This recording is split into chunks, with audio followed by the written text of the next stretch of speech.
Welcome in, everybody, to the best in true crime podcasting. This is True Crime Tuesday. I'm Tim Dennis. Got a great show for you today, folks. I ran into, through a mutual friend of ours, Alan Warren, an amazing book that I want to talk to you about today. And folks, boy, this is a long one, but a good one. And in Jimmy the King, Murder, Vice, and the Reign of a Dirty Cop. And we're going to jump into it right away today. Our guest has put together a doozy of a book that you're going to want to thumb through, not just thumb through, but really spend some time with it. Gus Garcia-Roberts is an investigative reporter for the Washington Post. He previously worked on investigative teams for Newsday, the Los Angeles Times, and USA Today. He was a member of the Newsday team that was a finalist for the 2014 Pulitzer Prize for Public Service for its series on hidden police misconduct on the eastern end of Long Island. He is the co-author of Bloodsport, A-Rod in the Quest to End Baseball's Steroid Era, and the author of Jimmy the King, Murder, Corruption, and an American Cop, which is the book that we are talking about today. Let's welcome in to True Crime Tuesday, Gus Garcia-Roberts. Gus, welcome to the program. It's my pleasure to have you today. Thanks so much for having me on, Tim. Appreciate it. Boy, I tell you, when I got a chance to sit down and really spend some time with this book, the first of all, the detail in the what you think should be an easy case is not an easy case at all. This thing unpeels like an onion. There's so many different layers. Let's just start on the outside and work our way in. First of all, tell me about the origins of this case and you sitting down with this case. How do you come across this case?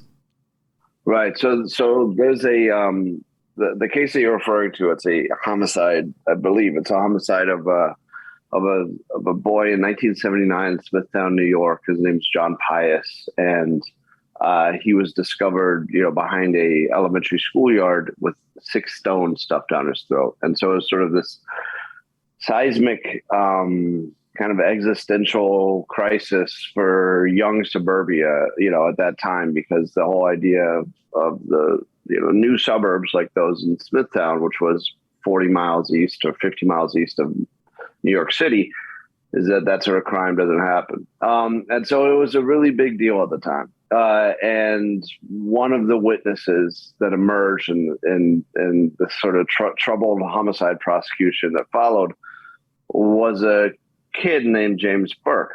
Fast forward 4 decades, James Burke he has been a police chief of Suffolk County Police Department, which is one of the largest police departments in the country, and a extremely corrupt one. And so Burke has this whole saga of a rise and fall that sort of starts with this murder. And so I was doing essentially a biography of James Burke, and I wanted to learn more about how he got his start. And so I dug really deeply into the John Pius case, and collected thousands of pages of transcripts and spoke to everybody I could who was still alive, and really studied studied the case and came to understand that it was deeply flawed, and that this guy who later became a police chief was sort of at the center of its flaws, and that his testimony in the case was quite dubious and in my opinion likely led to the wrongful convictions of 4 of his buddies.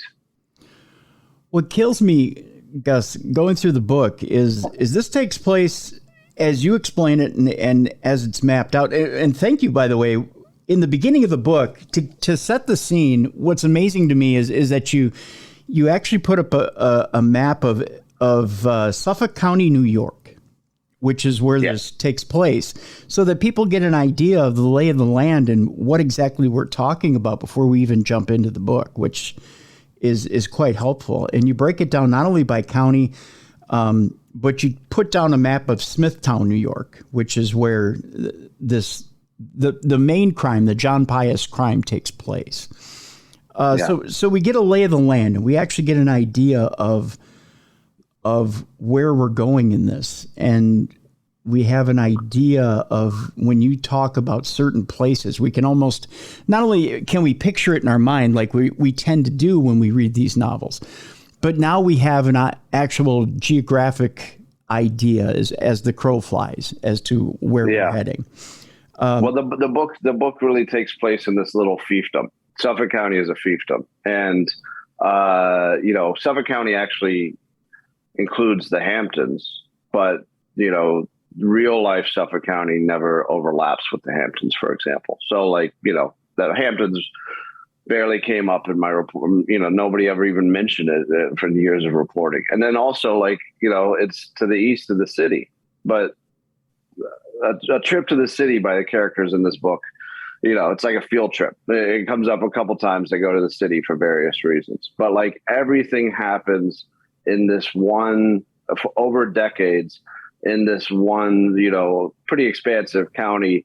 And a lot of it happens actually within 3 miles, which is in the general vicinity of Smithtown and Hauppauge. So it kind of gives you this claustrophobic vibe, where it's I almost felt like these guys, couldn't leave if they wanted to, right? It's in their blood. And so I part of the reason why I wanted to put together that, make sure that there was a map, is because this is kind of, I'm introducing the readers to Narnia, but not a fun one. Where what matters is this weird place that you're about to learn about.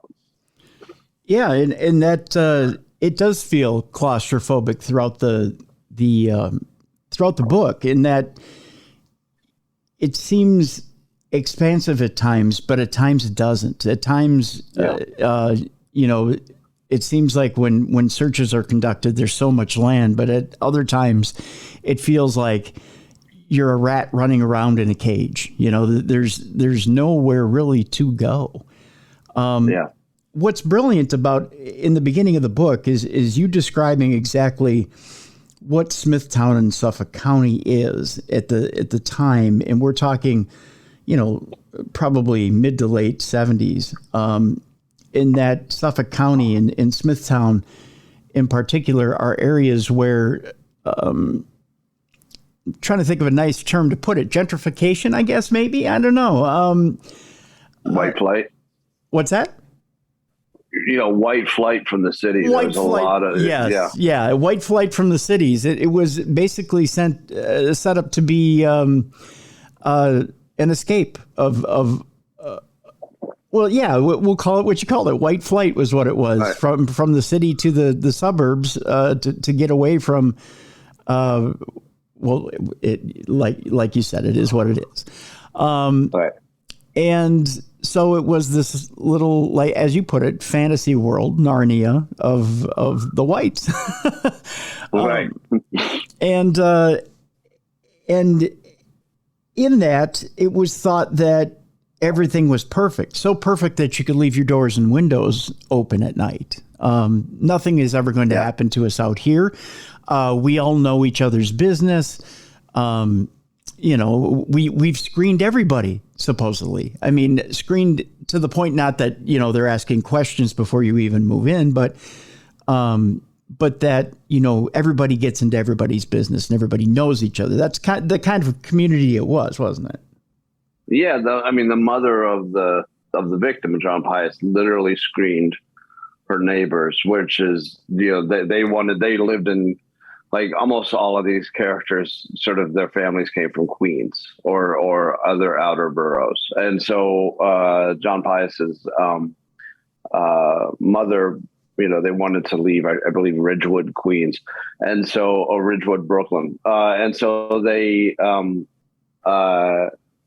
she was, went to Smithtown, the final sort of move before deciding on a house, and knocked on all the neighbors' doors and talked to the neighbors. And so really, that's what it was. It was about sort of vetting the neighbors, vetting who you're going to live with. And it was about sort of trying to create this perfect little homogenous community. And then, this terrible event occurs, which really puts a lie to the idea that you can escape horrible events by trying to curate who you live with.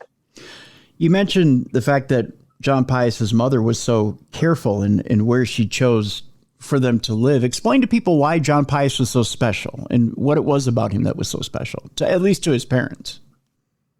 Sure. So when they were, when John was still in his mother's belly, they had a horrible car accident where I guess there's fugitives from the cops who were going about 100 miles per hour in New York City streets and slammed into the back of their car. One of the fugitives died. The car's caught on fire. And somehow all of the people in the Pius car, which was the husband, pregnant wife, and a nephew, survived. And I think that sort of hardened their resolve to get out of the city. And it also kind of gave this, the doctors told her, told his mother that she would never have another child besides this one. And so it kind of gave this in their mind, this kind of, preciousness to John. He was often referred to as John Boy because there's a lot of John Piuses in his family. And you sort of saw like a sheltered existence pop up. And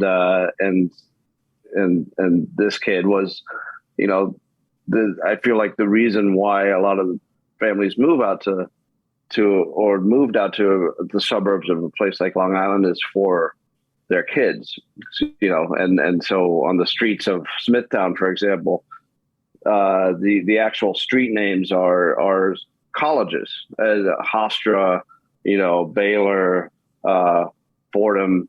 And the idea, and these are new streets. These are streets that 10 years ago were potato fields. Mm-hmm. And so the idea of this whole existence is upward mobility and safety, and making it so that your kids, go on to be success stories. And, I think what's unfortunate is the four boys who I believe got railroaded in this case. They had the same upbringing, and their parents had the same aspirations for them. Wow. So in that, so John Pius, and we'll get to the situation in a second here as Sure. to what exactly happened that fateful night. But so John Pius ends up growing up in the area of Smithtown here with his parents, and he finds a group of friends, which they end up being a couple of years older, correct, than he is. But they form this little friendship, and he ends up getting the equivalent of what you could describe as older brothers, right? Yes, exactly. Yeah, he makes some friendships with older kids in the neighborhood. Yeah, and well, one of the things that they often did was sort of like some subterfuge that came out after John Boy's death, was that he and a older boy were stealing lumber from a house in development, and they were making a tree house in the woods behind the school. And that became very important because those woods were later where his body was found. Okay. So there's also, we should mention too, amongst these boys, there's a little bit of illegal activity too, in that they're underage, but they also like to drink a little bit. They like to smoke a little weed, stuff like that. Yeah. John and his immediate friends, it's pretty mild stuff. But there was a crew of, there were a couple of crews of boys in the area of Smithtown who, were known for sort of more serious quasi-criminal shenanigans. Yeah. Yeah. Okay. So there comes a point in the early part of the book where a couple of his friends come upon, I believe it's a mini bike frame that's in the garbage, right? Yes. a couple of neighborhood boys. It was Peter Cotterero, Mike Cotterero, who were brothers, Tom Ryan and Rob Brenzick. And so these boys weren't necessarily John's friends, but, they sort of knew him from the neighborhood. Okay. But they were a group of friends, and they were driving around in one of their cars, and they saw a junked mini bike, which is basically a frame of what used to be an engine powered mini bike. And they decided that they wanted to take it. And, there's a lot of debate about whether or not they stole it or whether they took it out of the garbage. But either way, they take the mini bike.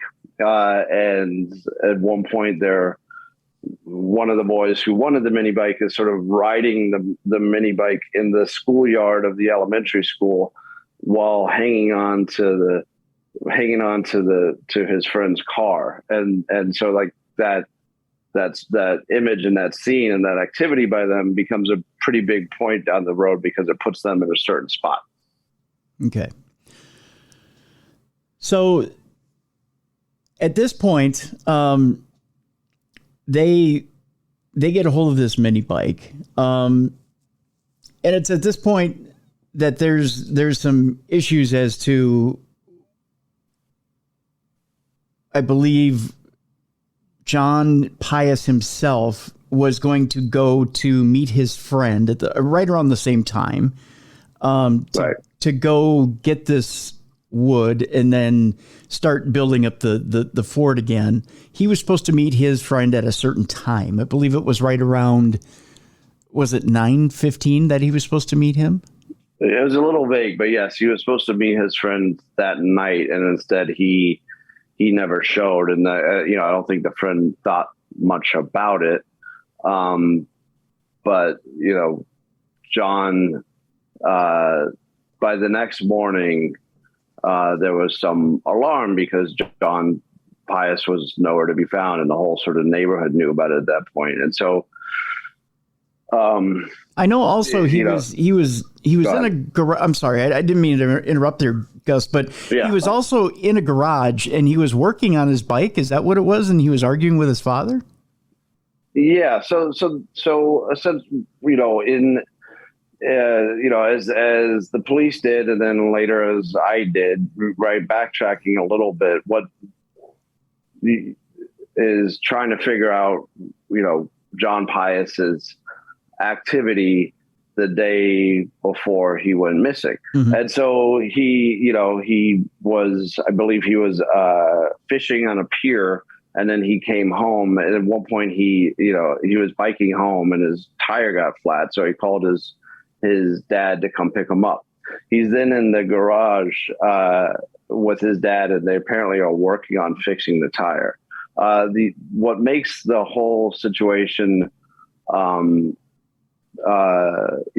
somewhat difficult to parse is that the person's word is that we only have one person's word to go on as to John Pius's activity that night, and it's the father, and that's a story that shifts, in various tellings. And so, at one point, the father said that after they fixed the bike, that John asked, "Can I go test drive the bike?" This was the night around 8 p.m., I believe. Okay. According to the father, can I go test drive the bike? And he says, sure, just, don't go too far. And then from that point on, the kid never returns. The problem is the story that the father tells shifts considerably in other versions of the story that he's telling around the same time. The father goes into the house to make something to eat. He comes back out, and the boy, without sort of asking him without asking him to leave or telling him where he's going at all, leaves the house and is never seen again. So you have, and there's a lot of sort of a mishmash of times also as to when John left the house and when he would have been killed.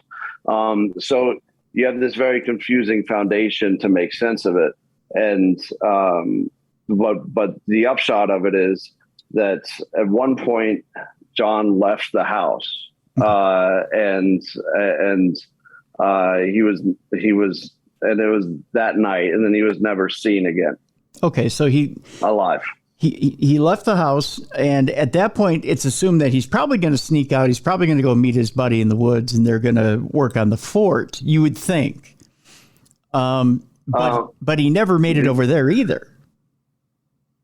Right, yeah. Okay. And so, the way that I sort of made sense of this was by using police, what sort of spare police reports there were, and trying to recreate, their version of events and the father's version of events.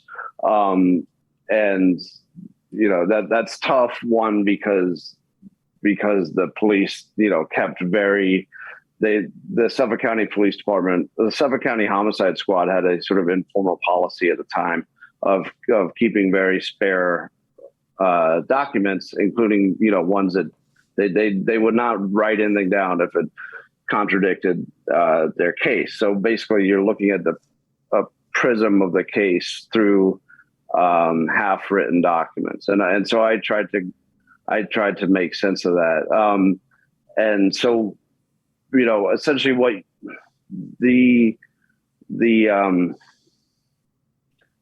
so what you have is, what we know is that John Pius left the house, that night, April 20th, 1979. But unfortunately, you don't even know when. And that by the next morning, the whole sort of neighborhood was looking for him. Mm-hmm. And they eventually start finding his belongings in the schoolyard behind an elementary school that's not far from his house. And then they find his body. And it appears that he's been beaten and dragged, and that he's had these 6 stones stuffed down his throat. The cops interview the father, and he gives, sort of conflicting accounts of what happened to the boy. There was a police officer that appears to have never been interviewed by anybody except me, who I spoke to at one point when John Pius, the son, was missing.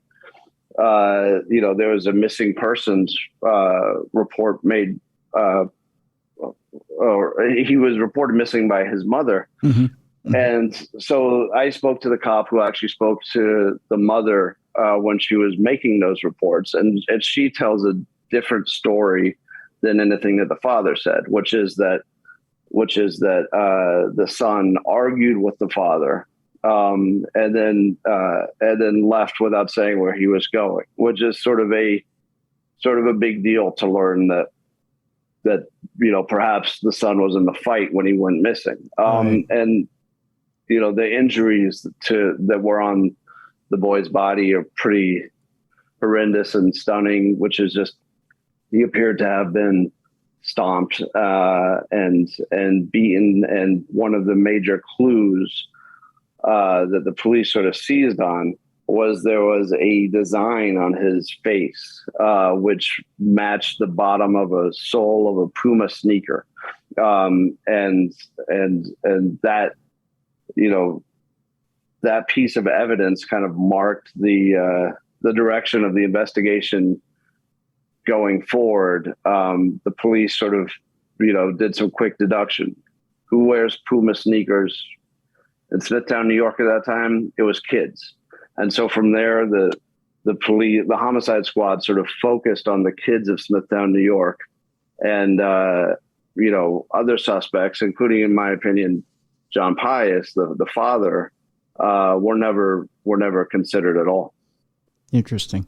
Well, let's do this, Gus. Let's take our break. When we come back, I want to talk to you a little bit about that sneaker theory and why the cops kind of got off the track for a little bit and then got back on it, which is kind of interesting. And then bring in the subject of our book and why the subject of our book came in when he came in, and the interesting parallel you draw between the subject of our book and the kids in the book too, which is interesting as well. Our guest is Gus Garcia-Roberts, and the book that we're talking about is Jimmy the King, Murder, Vice, and the Reign of a Dirty Cop. When we come back, we're talking with Gus Garcia-Roberts. The book is Jimmy the King, Murder, Vice, and the Reign of a Dirty Cop. And when we come back, we'll talk a little bit about the parallels between Jimmy, Burke, and the kids in this case, and why they're more similar than you may think. That's coming up next on the best in true crime podcasting. This is True Crime Tuesday. Welcome back to the best in true crime podcasting. This is True Crime Tuesday. I'm Tim Dennis. Our guest is Gus Garcia-Roberts. The book is Jimmy the King, Murder, Vice, and the Reign of a Dirty Cop. Gus, before we went to break, I teased that, we now have the print on John Pius's face of a little bit of I believe it's a diamond shape, which is on the bottom of a puma tread. Yep. And it's on the corpse of John Pius on his face. There's a time in the book where they're ultra focused on kids because, of course, kids wear sneakers. They wear Pumas. And there were only a couple of kids, I believe, that had Pumas in this case. So they thought they had a good lead. But then don't they kind of get led astray a little bit by one of the kids in town because of kind of a more violent profile? Yeah. So the Puma sneakers kind of, makes them focus on yanking kids off the street. And essentially they, the Suffolk County Homicide Squad at this point, it was a pretty notorious unit, and it was known for interrogating suspects to the point of brutalizing them, torturing them, not letting them out of the precinct until they confessed. They were all about confessions. And so they sort of adapted that to a bunch of suburban teenagers in this case. And they would yank the classmates of John Pius off of the streets and bring them down to the precinct, often lie to their parents about where they were. So in multiple cases, the parents called, reporting their kids missing. Another kid, John Pius had just been killed, so they were afraid that there was like a serial killer in the midst. And the police would say, okay, we'll put in a missing persons report. We don't know where those kids are, even though those kids were actually in police custody being interrogated without their lawyers. And so the police kind of worked their way through a big swath of the juvenile populace of Smithtown. Eventually they get this nervous Boy Scout named Peter Carterero, who they knew had been in the area because they had heard about him and his friends taking this mini bike. And they get that kid to confess in the back of a detective's car. They tape record it. And so what you see from that point, and it's to your question, is, once they had that confession, anything else that pointed at anybody else, no matter sort of how compelling it might be, they just treated it as an annoyance to sort of be gotten rid of. And so one example of that was, from the very beginning, they knew that there was a boy who, well, actually was a man. I believe he was 18 years old.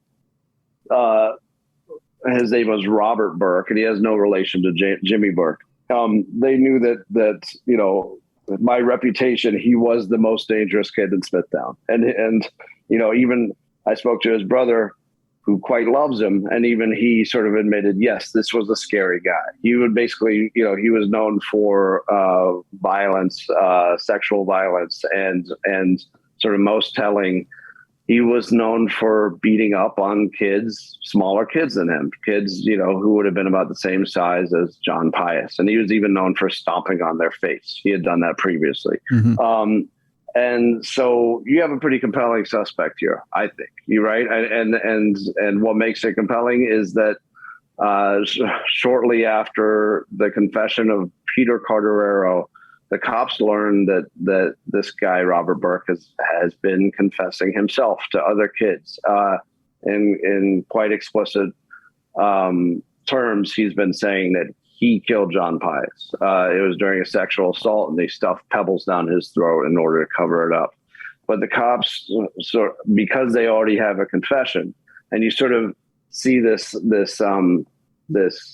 tunnel vision throughout their investigation, they appear, ready to make this thing go away. And so, they investigate a very sort of vague alibi that Burke has, which is that he was at a party, and they speak to one person who confirms that the party happened, but not when Burke arrived or left. And they basically say case closed at that point. And so even Burke's brother, told me, the cops basically had to make it go away. The cops basically had to tell him, no, knucklehead, you didn't do this.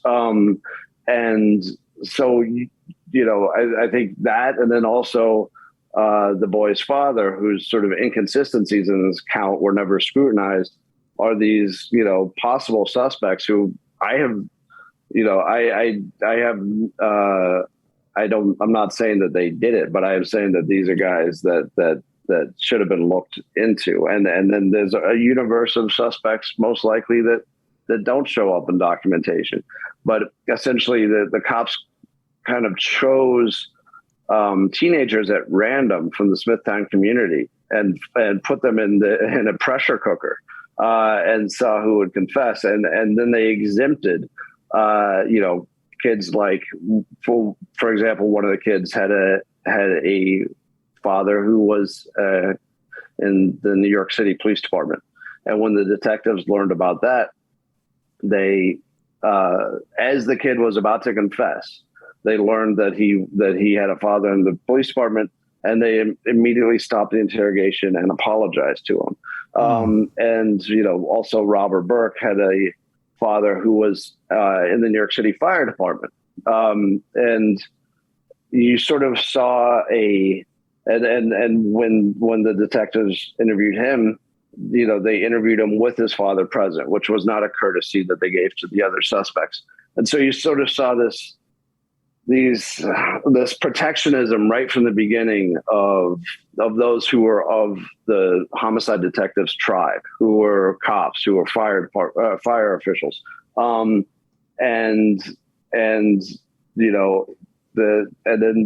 Their job became sort of trying to make this square peg fit into a round hole, which was of a confession that they had that was taped, but in which the facts of the confession really didn't match the crime scene at all. And so they had to try to make that work, and that became their job.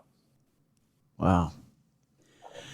Yeah, the level of corruption when it comes to trying to force a confession out of these four kids is amazing. I mean, the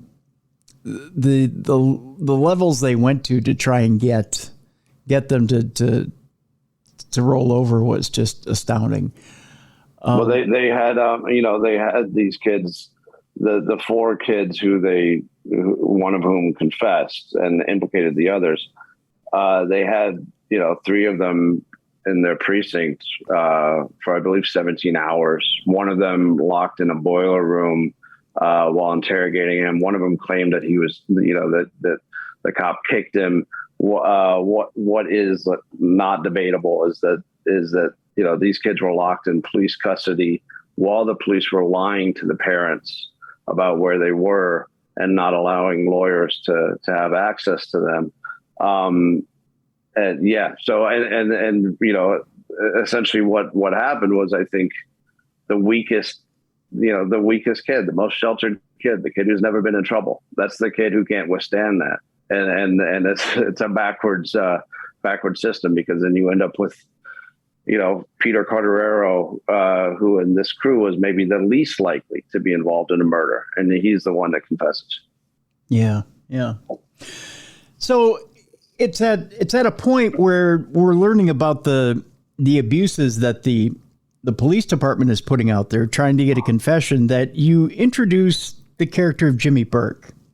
And you draw the parallels there, and quite brilliantly, Gus, of Jimmy's upbringing and kind of how Jimmy is a little bit on the same level as our kids. He's not really too much different in that although he had a strict upbringing, he also liked to, play around like any other kid. Although there was a little something different about Jimmy. Explain to us a little bit about Jimmy Burke and his upbringing and how he's somewhat similar to our kids, yet he's different. Sure. It's a really interesting sort of childhood that he had, which was essentially he was a New York City cop's son, and he grew up in Ozone Park, Queens, which is where this really sort of tough Italian American neighborhood where the Gambino crime family is headquartered, and so he grew up sort of in the shadow of these hoods, and he went to a Catholic school where sort of gangsters take their babies for christening, and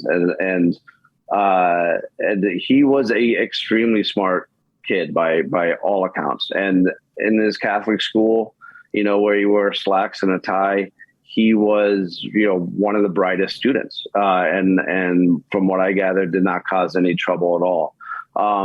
There was a divorce in his family, and at age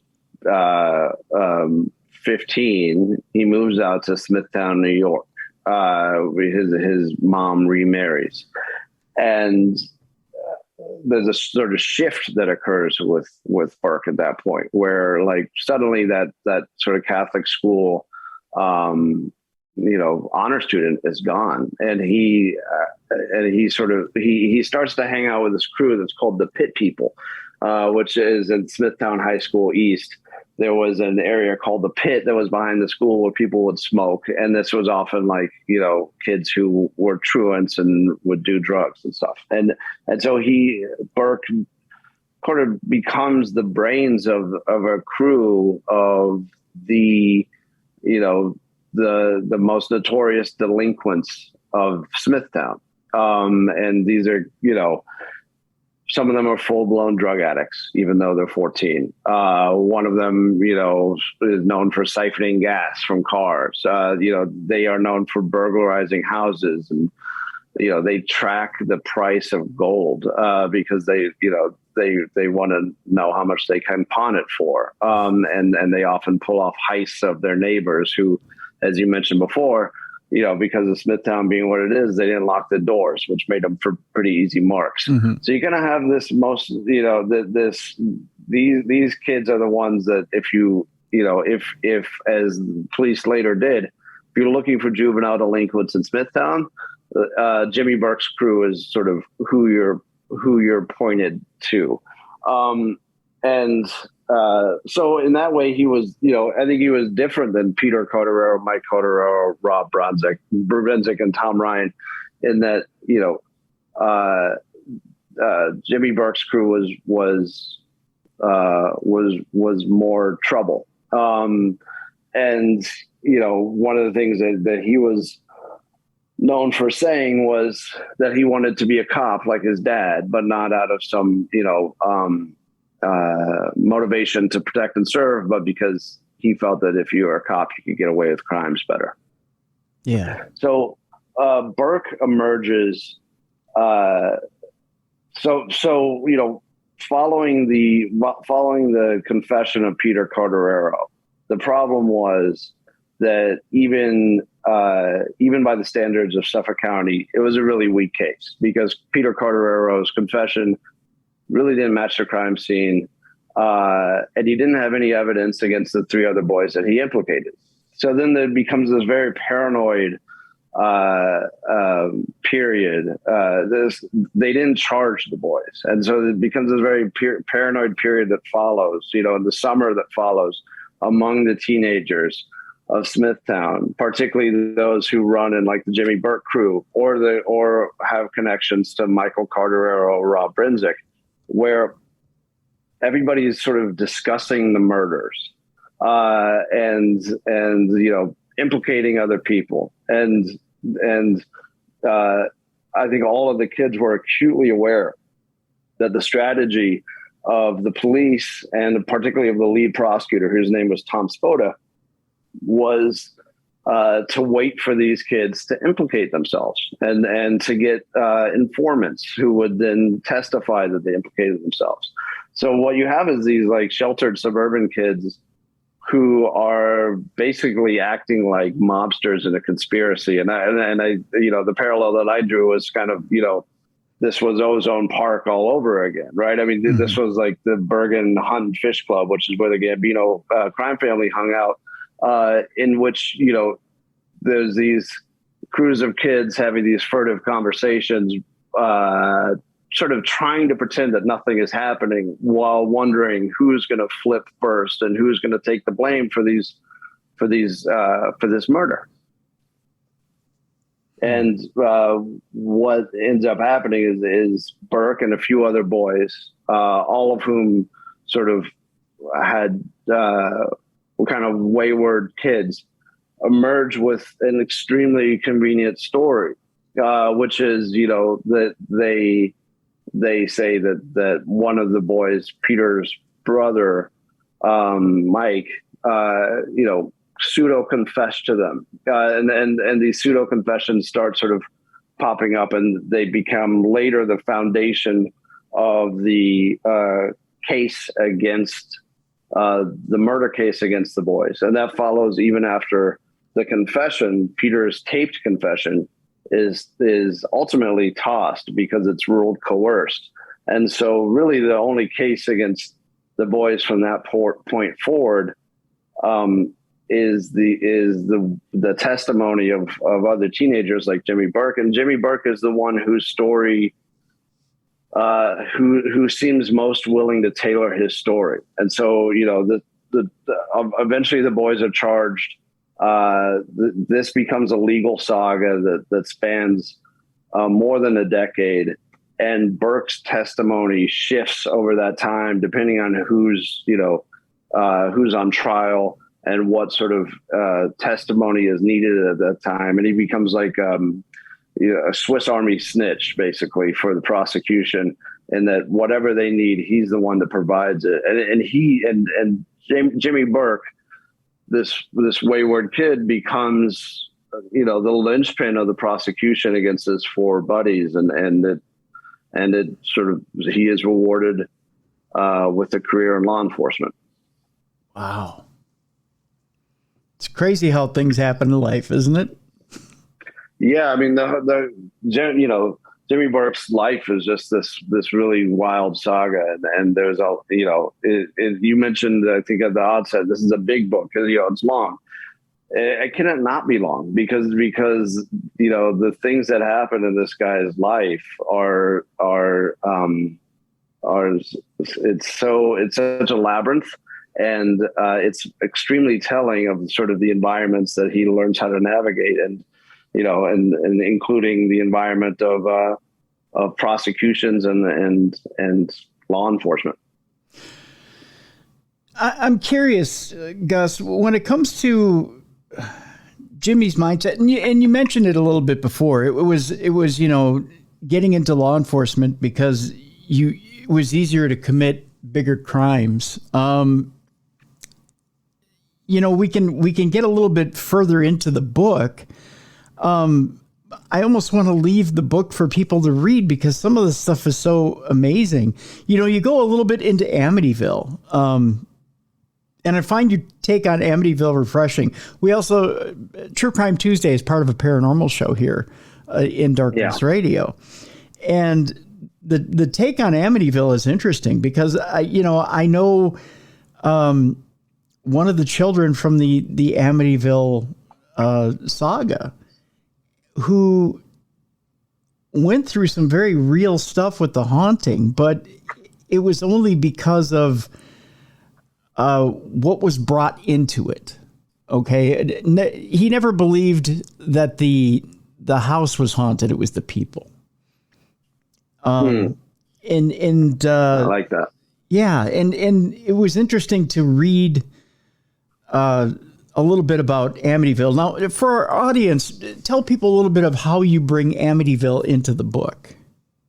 Sure. So there's kind of two main characters of the book. One is Jimmy Burke.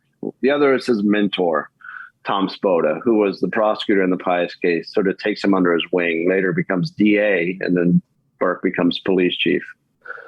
Spoda later goes to prison because of what happens with Jimmy Burke. So I wanted to get in the background of Tom Spoda, and basically what I learned of is that there's this lawyer who, in 1975, when the Amityville murders occur, he was, recently removed from, cleaning toilets in a sanitation plant. He was not like a top legal sort of mind, but he saw an opportunity in Amityville. And it's one of the more interesting things about the Amityville slang in my mind is that, one, it was horrifying, but two, there was from the very beginning sort of like this titillation, with how sensational it was. And I think that's even with the actors, who had involvement in the case from the very beginning. One of them was Tom Spoda, who essentially, openly manipulated his way onto the case by finding a jail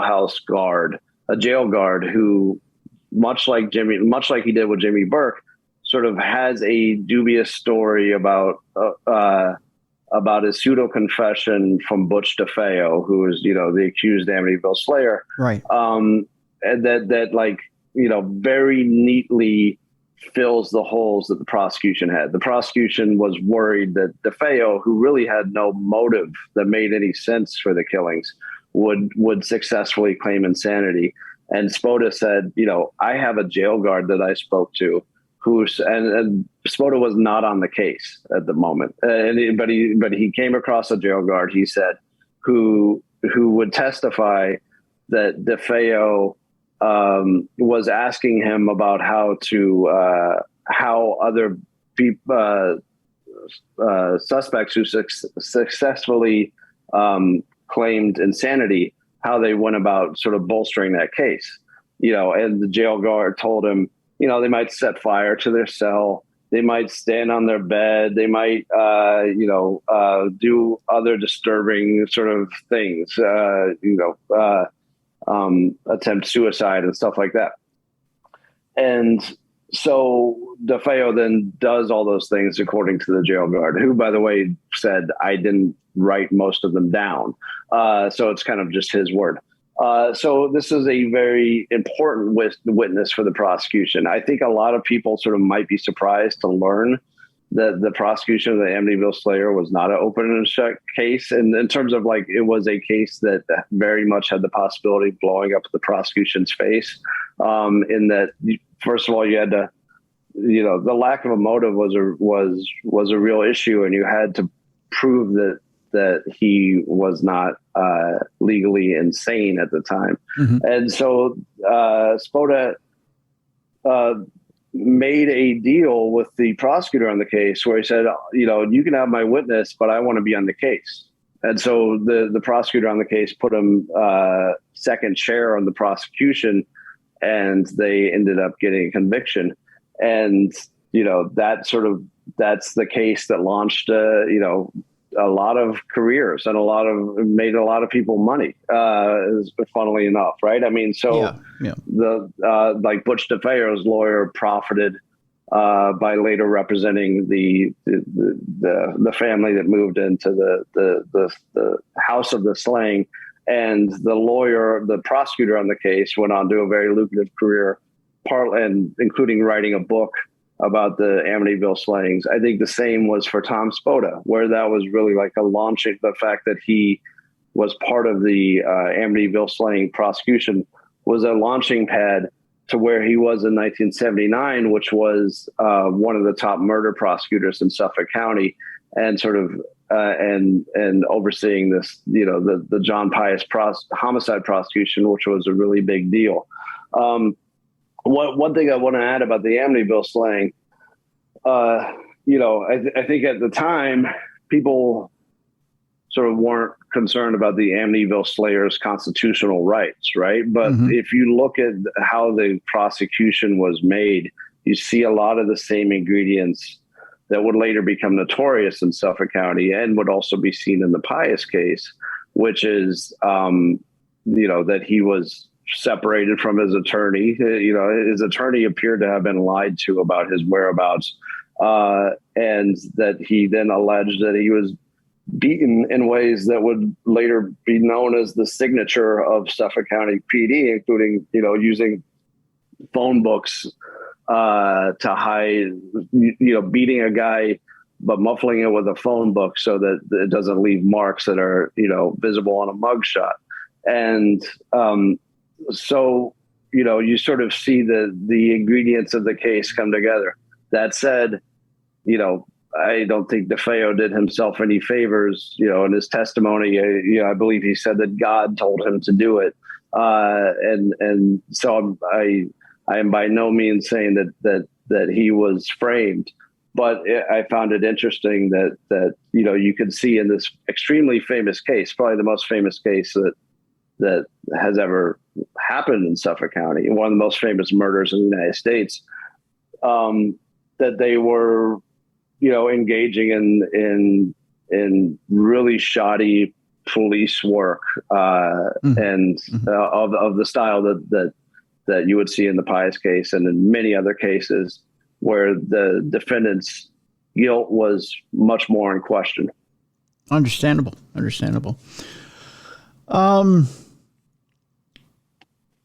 Yeah, and as I was reading through the book, it's interesting that the Newsday headline in 76 called the DeFeo home.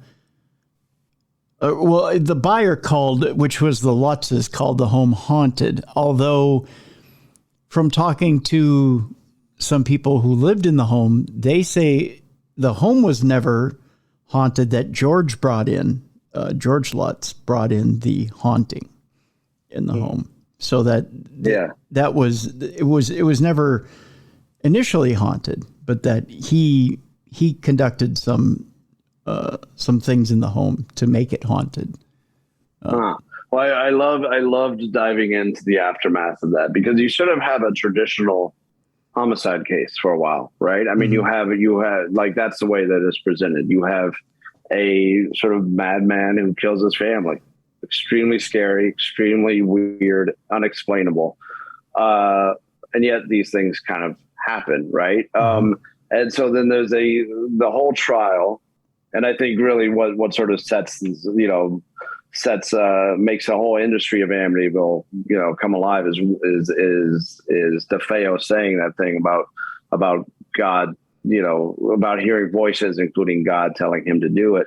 And then I found it really fascinating to sort of see how the paranormal elements, sort of the story began to surface, including with this sort of seminal Newsday story that has, shows the screen door like flung open after the Lutz family, allegedly, left in a hurry. And you have characters like the Amityville police captain, saying, "I heard vibrations," which later he then said that he didn't, that he was misquoted.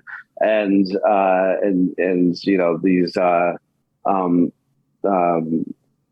paranormal researchers are in the story. And then the thing I found most interesting was much of that initial story that sort of introduced the idea that the house was haunted relied on anonymous district attorney sources. And I've studied law enforcement for most of my career, so I'm pretty familiar with the DA sources and stuff like that. I've never seen a story that sort of combined that with paranormal activity, and I was very curious about that, and so essentially, I don't think it was necessarily intentional that this happened, but it was such a sensational story, and then from there it really became like a gold rush for all these characters involved, and including those in the DA's office, as I mentioned, and And I just, to me, that was an element of the Amityville slaying saga that I had not sort of conceived of earlier, which is that, this little town, this little fishing town, this crazy thing happens. And then somewhere along the lines, and no matter where you fall and whether or not, the house was haunted or the people was haunted, somewhere along the lines, there's this opportunism that seeps into this town where all of these characters, start to look at it differently and start to say, maybe I got a story here. Maybe I got a book here. Maybe I got a movie here. That even DeFeo himself said that that his lawyer sort of coached him to say the sensational things he said, in order to get a book deal. And I just found that was really fascinating, the intersection of like commerce and a horrible killing, and how those things, then sort of played out and resulted in this legend of Amityville. Right. I just found that it was interesting to see how it really happened in real life. Oh yeah, most definitely. Yeah. Getting back to Jimmy Burke, give us, at least our listeners, a taste of some of the more outrageous things that happened during Jimmy Burke's reign in office. Sure. Some of the more seedy, devious things that can happen in office that would kind of take our audience aback.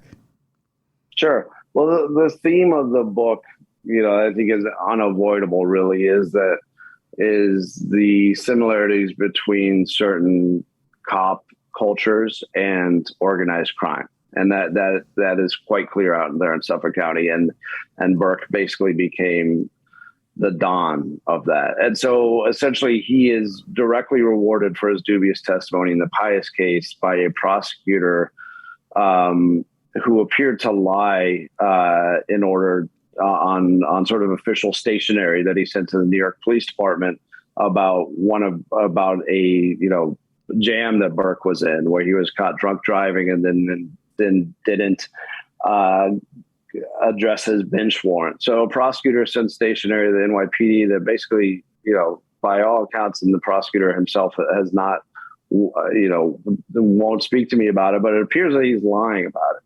And so through that, they get him a job at the NYPD.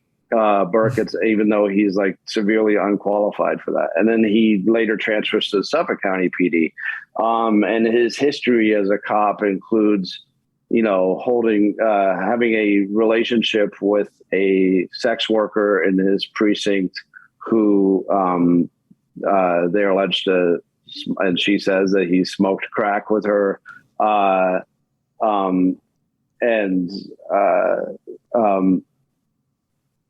Then Burke continues despite this. He starts to build like a pretty fat internal affairs file. But he has Tom Spoda, the former prosecutor on the Pius case, as his rabbi and his protector. And Spoda has very sort of strong connections politically and to top cops. And so he sort of ushers him up the ranks. And at one point, Burke, there's a blend of politics and policing that becomes apparent at a certain level. And at one point, Burke is responsible for sort of an electioneering scheme that gets Spoda elected district attorney, which gives Burke really immense power. The book takes a turn when, after Burke, becomes police chief of department of one of the largest departments in the country. His police truck is robbed. And the thief, who was a heroin addict, steals a duffel bag that has pornography, sex toys, and other embarrassing items in it that Burke liked to travel with. He called it his party bag. And Burke and top high-ranking, highly paid detectives beat this suspect. They didn't cover it up. There's like a top-level cover-up that involves lying in grand juries, lying to FBI agents, that goes on for years, which it really infects, most of the top ranks of the PD and also the DA's office, and you see, sort of a culture of fear and dishonesty that Burke reigns over, and it becomes the feds. The feds investigate. They sort of don't give up. It takes years, and it becomes this very paranoiac scene where, for example, one of Burke's right-hand men, lieutenant, devolves into hallucinations because he's so paranoid about the cover-up in which, he's seeing. He has to be admitted to a hospital because he's seeing like lizards driving Cadillacs. And so to me, it was sort of, the whole thing just becomes like Goodfellas with badges is how I saw it. Wow. And there's always that threat of bodily harm from Burke, which is, if you betray him, perhaps your career could be destroyed. Perhaps your family could be destroyed. But also, perhaps he could be killed. And one of the lieutenants, later says that. And so really it's cops as mobsters. And it's definitely a pretty wild saga. It sounds like it. I got to tell you, Gus, before we wrap up today, on a totally off-kilter note, you've probably named my most favorite chapter ever in literature history, or literary history. My favorite chapter name ever is Pee-Pee Toucher. And I guess the readers will have to imagine what that refers to until they read the book. That's right. They got to go out and get the book. Yeah. I had some fun with the chapter titles. Yeah, you did. Actually, they're very creative. That's for sure. But yeah, I saw the chapter name and I giggled. But again, that's the third grader in me. That's that. I think it must be the third grader in me too. And there's some phrases where if you see them in a police report, then you say, well, that's too good. That's not typically what you see in crime scene documentation. So that's a chapter title. That's right. That was how I named a lot of the chapters. Well, that one, my friend, was a good one. Thank you. That's excellent. That goes in the Mount Rushmore of chapter titles. I appreciate that. That's for sure. The book is available right now. Jimmy the King, Murder, Vice, and the Reign of a Dirty Cop. If you absolutely have to have it right now, there's a Kindle version available on Amazon. And it's available right now. We have a link in the description of this program where you can just go ahead, click on that link, go get it. Again, I had it's a fascinating book. I had an amazing time with it this weekend. I had a great time with it. And it is a quick read for as big as the book is. It's a very quick read. You get into it. There's lots of characters, lots of great action. I say this about a real situation, but yeah, there's the people in this book are very, very, very interesting indeed. And you can't put it down. I tell you, it's one of those books that from beginning to end, there's lots of stuff going on, and you just are riveted to it. You just don't want to put it down. So, Gus, I want to thank you so much for being with us today. Thank you so much, Tim. This was great. Appreciate it. Yep. Thank you. Gus Garcia-Roberts has been our guest. Again, the book, Jimmy the King, Murder, Vice, and the Reign of a Dirty Cop. Go ahead and pick it up. The link is in the description of this show. Go ahead and pick it up right now. It's time now for us to turn over another page. We'll lighten it up a little bit. It's time now for Dumb Crimes and Stupid Criminals. It's Crayon News story time.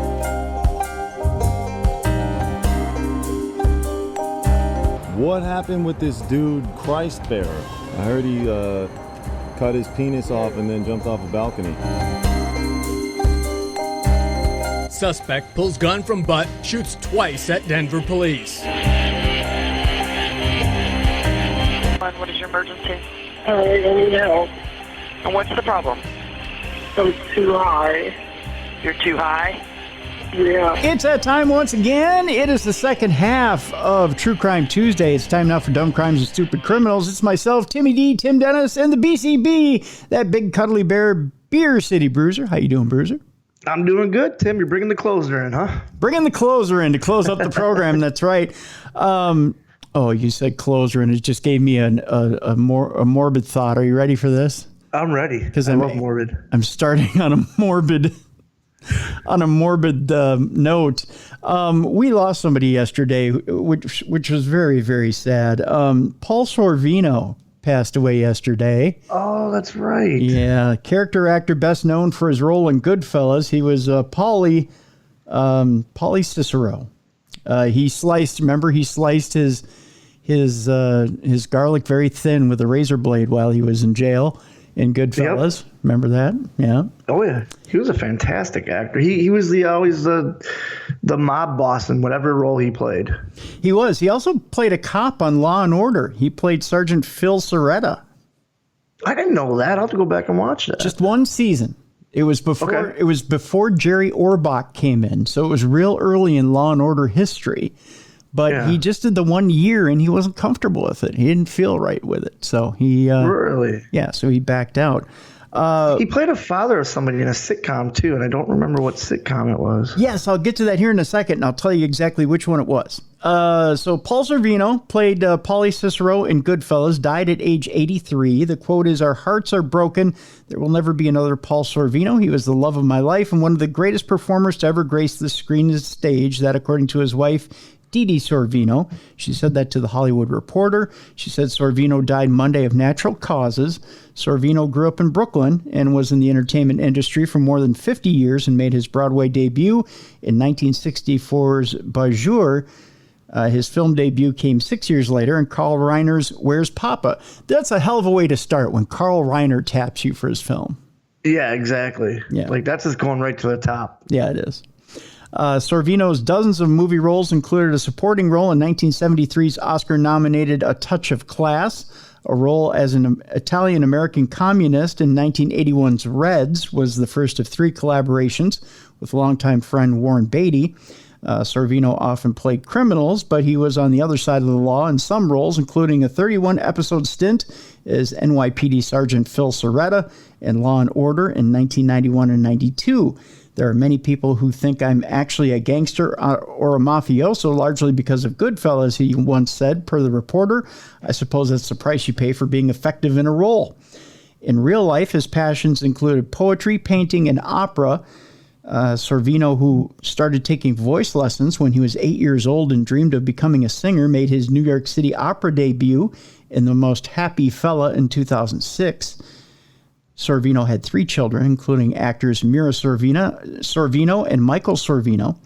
He was seen weeping with joy when Mira Sorvino won the Best Supporting Actress Oscar for Mighty Aphrodite in 1996. Decades later, he said that if he had known that his daughter had been sexually harassed and blacklisted by Harvey Weinstein, the producer, he would not be walking, he'd be in a wheelchair. But we're not supposed to think of him as a mobster. No, but yeah, we're not supposed to think of him as a tough guy. Yeah, there was an interesting, I was reading the Hollywood Reporter story, and he said that when he was tapped to play Paulie in Goodfellas, he said to tell his name is escaping me now, the movie maker, why is it escaping me? I'm getting old. That's why, Bruiser. But he told him, tell him to take his movie back. Or tell him to take me off the movie. To take the movie back. With all due respect, I don't think I can be that mean guy he's looking for. And then he dressed up in a suit. He got in front of a mirror and he saw that steely glint in his eye. He said, "Never mind. Never mind. I got it. I found the character." And I can't picture that movie without him in it. Yeah. Yeah. That's like without Ray Liotta, without Joe, like any of those guys. That movie, they made that movie. That one scene where he what does he give? He gives Ray Liotta's character Henry Hill. He gives him what, $2,000? Is that what it was? He says, "Now I got to turn my back on you." Yep. It's that scene. That scene for me is that one. And then Henry says, "Paula gave me his pocket change." You know. And it just kind of hits you that, that uncaring, unfeeling, acting like he's family when he's really not. Well, that's how it is with mobsters. They say you're family until you turn your back on them. Yeah. And they nailed it. Like that. I rank that up there, right up there with The Godfather as a great mobster movie. Oh yeah. Yeah. It by far is one of those movies. We all have movies where you see it on television, and I'm not talking like, you're looking for a rainy day movie to watch. I'm talking about a movie where you're just kind of scanning the channels. You've got nothing going on that day, and it's there, and you stop, and you're just mesmerized by it. And you can literally maybe not picture the whole movie, but when certain scenes happen and quotes happen, you're like, oh, and you can recite the quote word for word. Yep. And Goodfellas is one of those movies. You just stop. Yeah. You're like, yep, I'm done. I'm watching the rest of it. I can't stop. I gotta see the rest of it. Whenever I hear Joe Pesci, I always think Goodfellas or Home Alone. And they're two totally opposite characters, but that's just what I think of. Yeah, that's one of those movies, and I tell you that cast in itself is just such a classic cast. But yeah, it's Paul Sorvino, rest in peace. He lived such a good life, had such a good acting resume, and man, did he have a voice. I don't know if you ever got a chance to listen to him sing. But no, I didn't know he was into opera and everything. Yeah, I didn't know that. They did a feature on him in 60 Minutes where they actually followed him and showed him singing opera. But he had such a beautiful voice too. So yeah. Yeah, I didn't know that about him. Mm-hmm. I'm curious. I'm going to look it up. Yeah, most definitely. And it's bugging me because he was a dad in a sitcom. It was a real serious role. Yeah, I don't remember the sitcom. I want to say Roseanne, but I'm wrong. It's not Roseanne. No. It was, you know what? Let me look it up real quick here. Let's see here. Let's go. Okay. Still Standing is what I'm thinking of. Still Standing. Yep, that's the one I'm thinking of. I believe you're right. I believe it. Well, he was in the Goldbergs. He was in the Goldbergs too, but it was Still Standing is the one that I'm remembering him. He was Pop Goldberg in the Goldbergs. Yep. But I believe you're right. I believe he wasn't Still Standing. Let me see what year that was. Because I remember that. Because he was the guy who's the main character in that is actually an English actor, but he does such a good Chicago accent. Yeah, he was in Still Standing from 2004 to 2006. Yep. Yeah, I remember that. That was a great sitcom. Yep. He was also in another TV series, That's Life, from 2000 to 2002. Yeah. Yeah, he's done a lot. He was everywhere. He was in the TV movie Houdini. Oh, really? Yeah. Houdini was a Wisconsin guy. He was in the TV movie Joe Torre, Curveballs Along the Way. And also in the TV series Duckman, Private Dick, Family Man. There's some things we aren't necessarily proud of in our resume. I'm sure there's sometimes, he had kids to raise, so he's probably just doing it for money. That's true. I don't know if people remember this either. After he got done doing the 2 seasons on Law and Order, he also filled in for Raymond Burr when Raymond Burr wasn't doing well in Perry Mason. There's a Perry Mason movie he's in called A Perry Mason Mystery, The Case of the Wicked Wives, that was released in 1993. Really? Okay. Yeah. So he also takes over for Raymond Burr in that as well. So he really has covered it all. He's serious, he's comedy, he's drama, he's law, he's everything. Yeah. So he's got some good movies in there. He's got some good TV shows in there. But yes, Paul Sorvino has passed away at the age of 83. So of natural causes. So there you go. Our next story, Bruiser, we move on where we're actually going to give you the results of a case. This is not necessarily a dumb crime or a stupid criminal, but we rarely get the outcome of certain cases on our show. So I wanted to report the outcome of this particular case. Let me get to it here as I am filing Paul Sorvino away. Not literally. I mean, that sounds kind of weird, but no, he's already been filed away. Oh, come on now. Come on. Oh, hey, Hi-oh, no. So remains were found at a serial killer's house of horrors in 1981, and they've finally been identified. More than 4 decades after a young woman's remains were discovered on a Florida property belonging to a serial killer, cutting-edge DNA technology has finally identified the victim as a missing teenager. 16-year-old Teresa Caroline Fillingham was identified as the third of 4 bodies discovered in April 1981 at the sprawling home neighbors referred to as a house of horrors. The property belonged to convicted killer Billy Mansfield Jr., who is currently serving a life sentence in California. Sheriff's officials made the announcement last Wednesday. It took weeks for excavators and deputies to unearth the 4 sets of human remains buried in the junkyard owned by Mansfield in Spring Hill, sheriff's officials said in a news release. Only 2 of the female victims were quickly identified. Fillingham had been reported missing by her sister Margaret Johns in Tampa on May 16th of 1980. She was a week shy of her 17th birthday. Oh, that's sad. Yeah. Fillingham's remains were sent to numerous labs over the years, but investigators didn't develop a DNA profile until 2020, according to sheriff's officials. The sample was sent to the University of North Texas, seeking a match in a national database without results. They tried again this year using Parabon's snapshot DNA phenotyping service, which creates a description of the victim rather than searching for a genetic match. Using DNA evidence from this investigation, Snapshot produced trait predictions for the associated victim.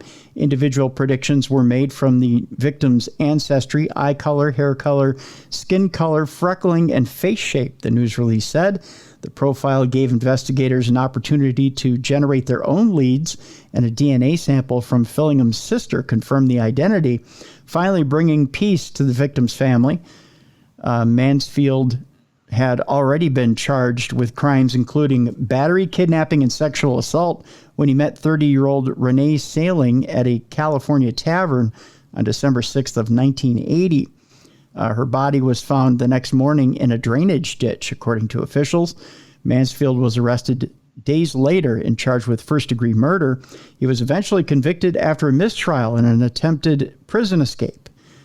Publicity from that case led an anonymous tipster to ask Hernando County officials to search Mansfield's home for Sandra Graham, a 21-year-old who went missing from Tampa on April 17th, 1980. On March 17th, 1981, officials unearthed the first victim, a woman in her 20s who remains unidentified to this day. A week later, they uncovered the remains of 15-year-old Elaine Ziegler, a tourist from Ohio who disappeared from a nearby campground on New Year's Eve in 1975. The bodies of Fillingham and Graham were then uncovered. Mansfield, now 66, pleaded guilty to killing all 4 women and to the attempted sexual battery of another.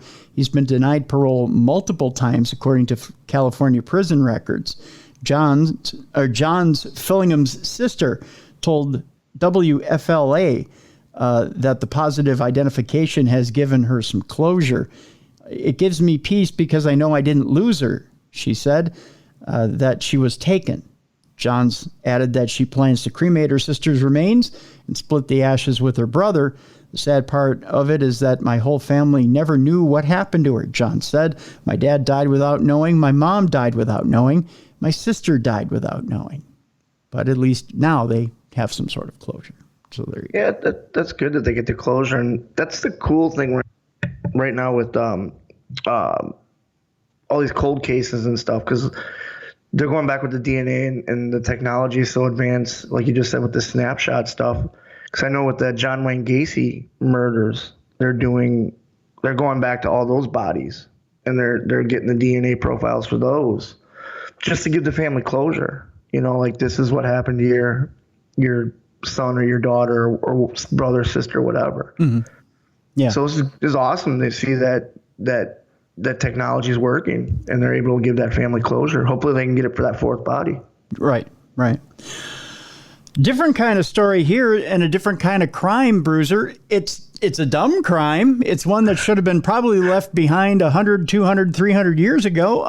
But it's still being practiced in all places in Alabama. Okay. And by all people, a car company from overseas. It turns out a Hyundai subsidiary in Alabama is using child labor. Well, in America? Yes. Come on. Evidently, you can get away with child labor in Alabama. Insiders say siblings aged 12, 13, and 15 were among numerous underage workers.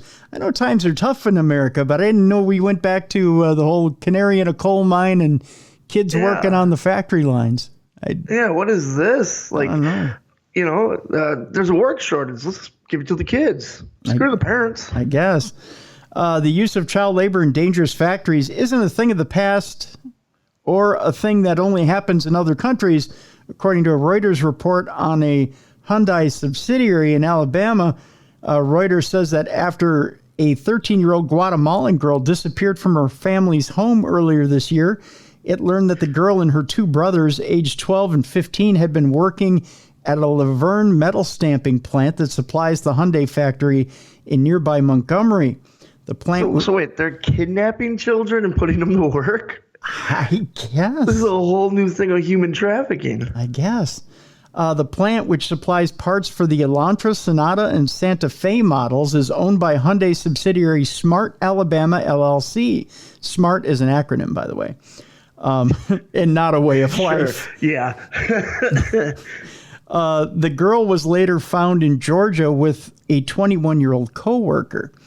Reuters says it spoke to the siblings' family and local police, who said they didn't have jurisdiction in the case, and they referred it to state authorities. Current and former employees said that the siblings were among dozens of underage workers at the plant, which has a history of safety violations. They got underage kids working for them. Well, that's a huge safety violation. Just one of them. State and federal laws ban people under 18 from working at metal stamping and pressing operations. In a statement, Smart said it obeys the law and it denies any allegations that it knowingly employed anyone who is ineligible for employment. This according to AL.com. Workers and recruiters said the minors had been supplied by staffing firms. Oh, no. Sure they were. Yeah. Insiders said the plant, which complained about a severe labor shortage in a 2020 letter seeking a visa for a Mexican worker, let many underage workers go after the girl's disappearance attracted attention. David Michaels, former Assistant Secretary of Labor for the Occupational Safety and Health Administration, otherwise known as OSHA, tells Reuters that consumers should be outraged. They should know what these cars are being built, at least in part by workers who are children and need to be in school rather than risking life and limb because their families are desperate for income, he says. The siblings' father, who also worked at the plant, says the family was indeed desperate for income at the time, but the children are no longer working and will be in school this fall. So the dad allowed it? Yeah. So he signed a permission slip, huh? I guess. I didn't know you could do that, but... He thought he was just doing it for a field trip. Nope. Turns out they're taking his hours. It turns out I guess so. I guess so. Huh.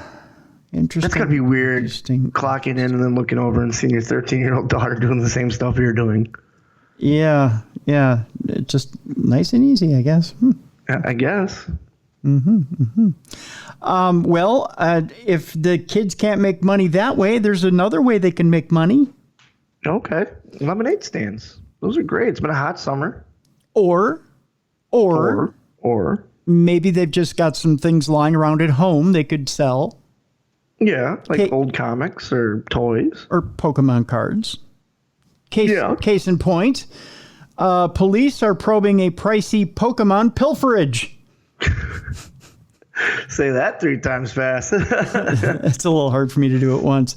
A man reported that cards worth more than $500,000 were swiped from his home. It may be the 3 kids in question. Just saying. Wait, these cards are worth $500,000? Yes, some of the original Pokemon cards from when they first came out. Yeah. You would not believe how much they're worth, Bruiser. I don't believe it. I have a brother in his mid-20s. Some of his original Pokemon cards are worth a small fortune. Really? Mm-hmm. Yeah. Well, I guess if there's collectors out there, there's a market for it. Yeah. Let's just say there's a lot of millennials out there that are sitting on small fortunes. Do they know they're sitting on small fortunes? Oh, yeah. Yeah, they're aware of it. Yeah, they're aware of it. Maybe that's why they have the attitude. What are you going to do? I'm going to sell my Pokemon collection and buy you. Yeah, yeah. I choose Charizard, and therefore I throw out my 401k. I feel bad now for not getting into Pokemon. See? Police are investigating the reported theft of Pokemon cards valued in excess of $500,000 from a man who kept the first edition collectibles in a temperature-controlled room in his South Carolina residence. This guy was out for blood. See, I can't judge them because I know people that keep their comic books in temperature-controlled room with the bags, because it's legitimately the same thing. Bagged, boarded, boxed. The 3 Bs. Yep. And then he has it in a temperature. It's like a humidor is what it is. Sure. 62-year-old insurance broker last week by the name of Christopher Polidoro reported the Pokemon pilferage to the Spartanburg County Sheriff's Office. This according to a police report. Polidoro, who lives in a 6,800 square foot waterfront home. I couldn't even say it. I was shocked. 6,800 square feet. I think he makes some money. Yeah, I think he's a little rich. Yeah. Told police that the cards were swiped from his collectible room, which also houses his baseball, football, and basketball cards. Polidoro, the divorced father of 2 adult children, lives with his fiancée in the 7-bedroom residence, which he purchased in 2014 for $431,000. My guess that home right now probably going for about $750,000, probably close to $1 million. Yeah, with the way the market is. What do you need 7 rooms for, though? Your kids, 2 kids and you and your fiance. That's 4 rooms. That's all you need. Then a man cave. Temperature-controlled collectible room. Hello. You're right. My bad. Yep. My bad. Mm-hmm. According to police report, Polidoro told investigators that the only other individuals to enter the collectibles room in the past 9 months were workers with an HVAC company. The report states that the Pokemon cards were valued at $500 million. $500 million? $500 million with a B, which Polidoro told TSG was a typo on the part of the cops. Additionally, Polidoro said 3 unopened boxes of cards were stolen, not 1.5. It was not $500 million, it was $500,000. So okay. Yeah, it was 500,000. And he said he has unopened packs. Why not open them? Is there more value if they're not open? Yes, more value if you have an unopened box. Really? Yep. Is that the same for baseball cards too? Yes. Because I have an unopened baseball box from like '92, I think. Yeah, keep that unopened. Go look it up online. Okay. Yeah, I found it at a flea market. There you go. Polidoro said that he purchased the Pokemon cards more than 20 years ago, and that the unopened boxes each held 24 packs of cards. One of the boxes, he said, contained a valuable Japanese edition of the cards. The Pokemon collection was not insured, said Polidoro. You got to insure it if it's that much money. Yeah, that's right. Who added that his valuation of the cards was based on recent auction sales that netted sellers 6 figures for similar first edition boxes that were issued in 1999. Yeah, but you can't base on auction prices. Auction prices it all depends on who's there, and that's not necessarily the market. I'd go after retail, but still, that's quite a chunk of change. I would call him a dumb collector, not a dumb criminal. Yeah, he's a very dumb collector. Yeah. Why wouldn't you? I know people that have comic books that are only a couple $1,000s and they insure them. Sure. Because comic books go up and down in value every single day. You and I talk about that off air all the time. Yep. So I'm assuming Pokemon's the same way, where it depends. Like when that Pokemon Go game came out, I'm sure it jacked up the prices of the Pokemon, and then they had a couple movies come out, and I think there's a new video game coming out, so there you go. Like, we should definitely insure that. Yep, most definitely. One other thing you might want to call the cops about insuring, if you're going to bet the farm on it, would be your Sour Patch Kids candy. Wait, that's valuable too? Well, to this guy it was.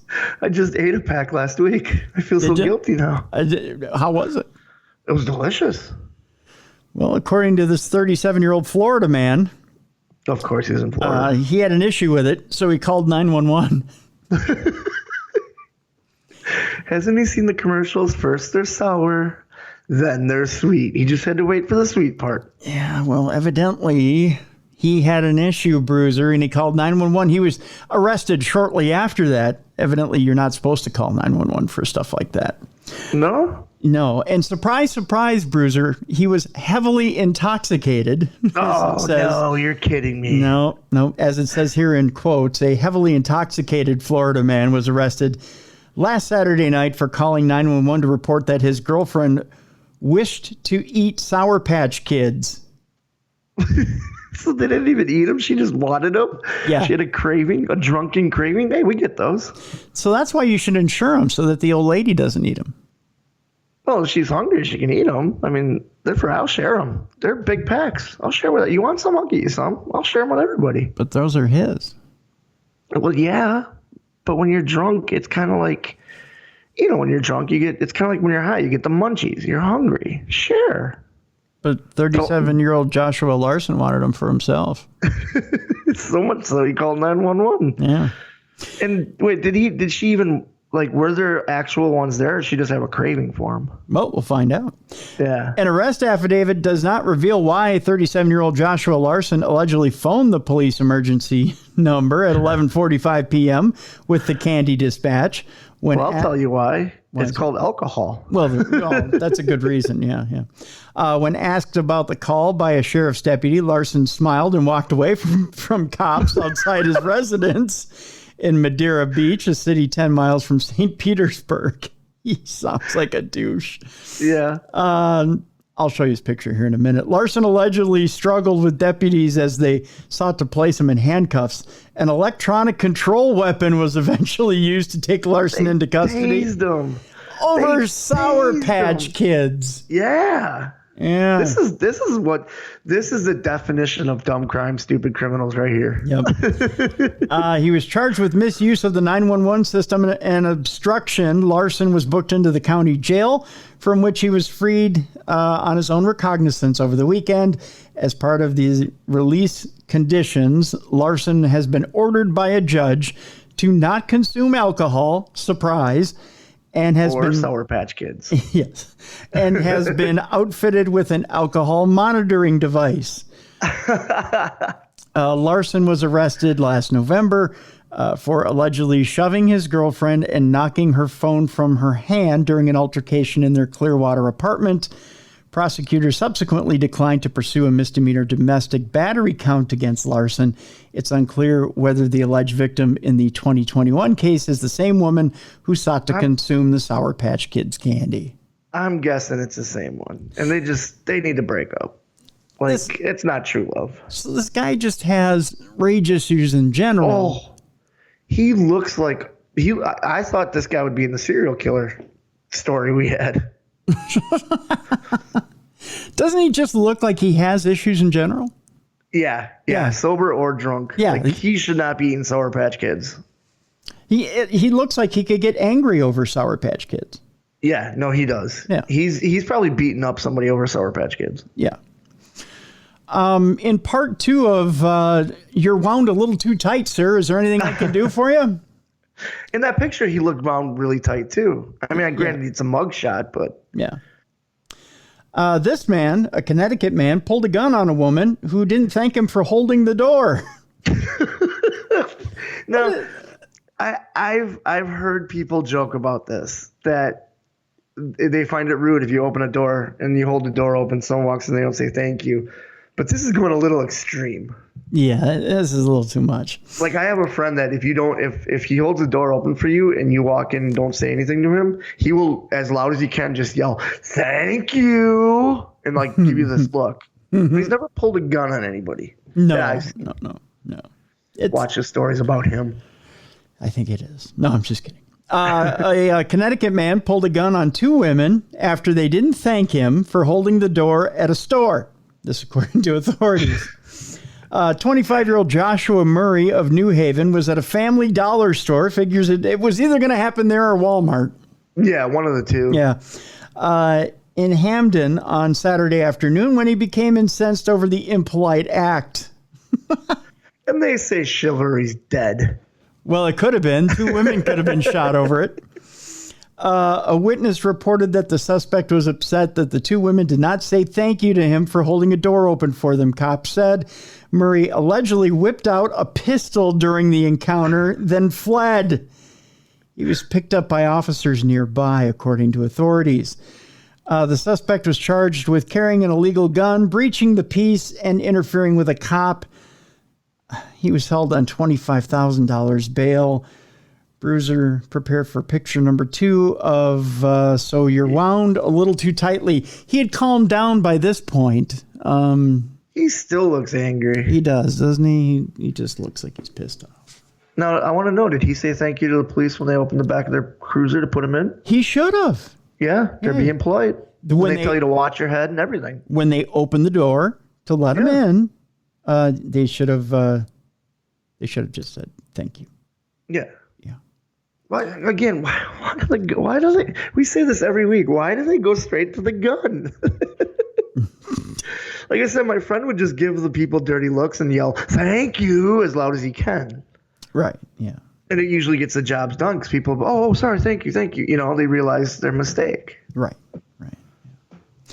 I don't know, Bruiser. I have no idea. No idea.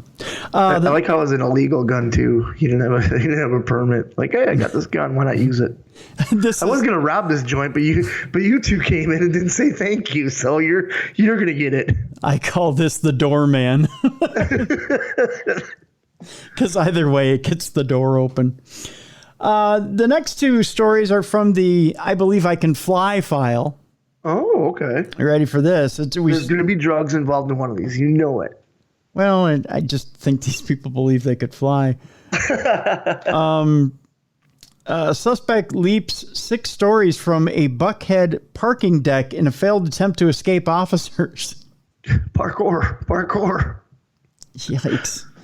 A suspect is in the hospital after police say he jumped 6 stories off a parking deck at a Buckhead apartment complex to escape arrest. Atlanta police say 3 men were breaking into cars in the parking deck at the Icon Buckhead Apartments on Peachtree Road around 2:45 a.m. As the trio of suspects were continuing to break into cars, officers arrived and began chasing them.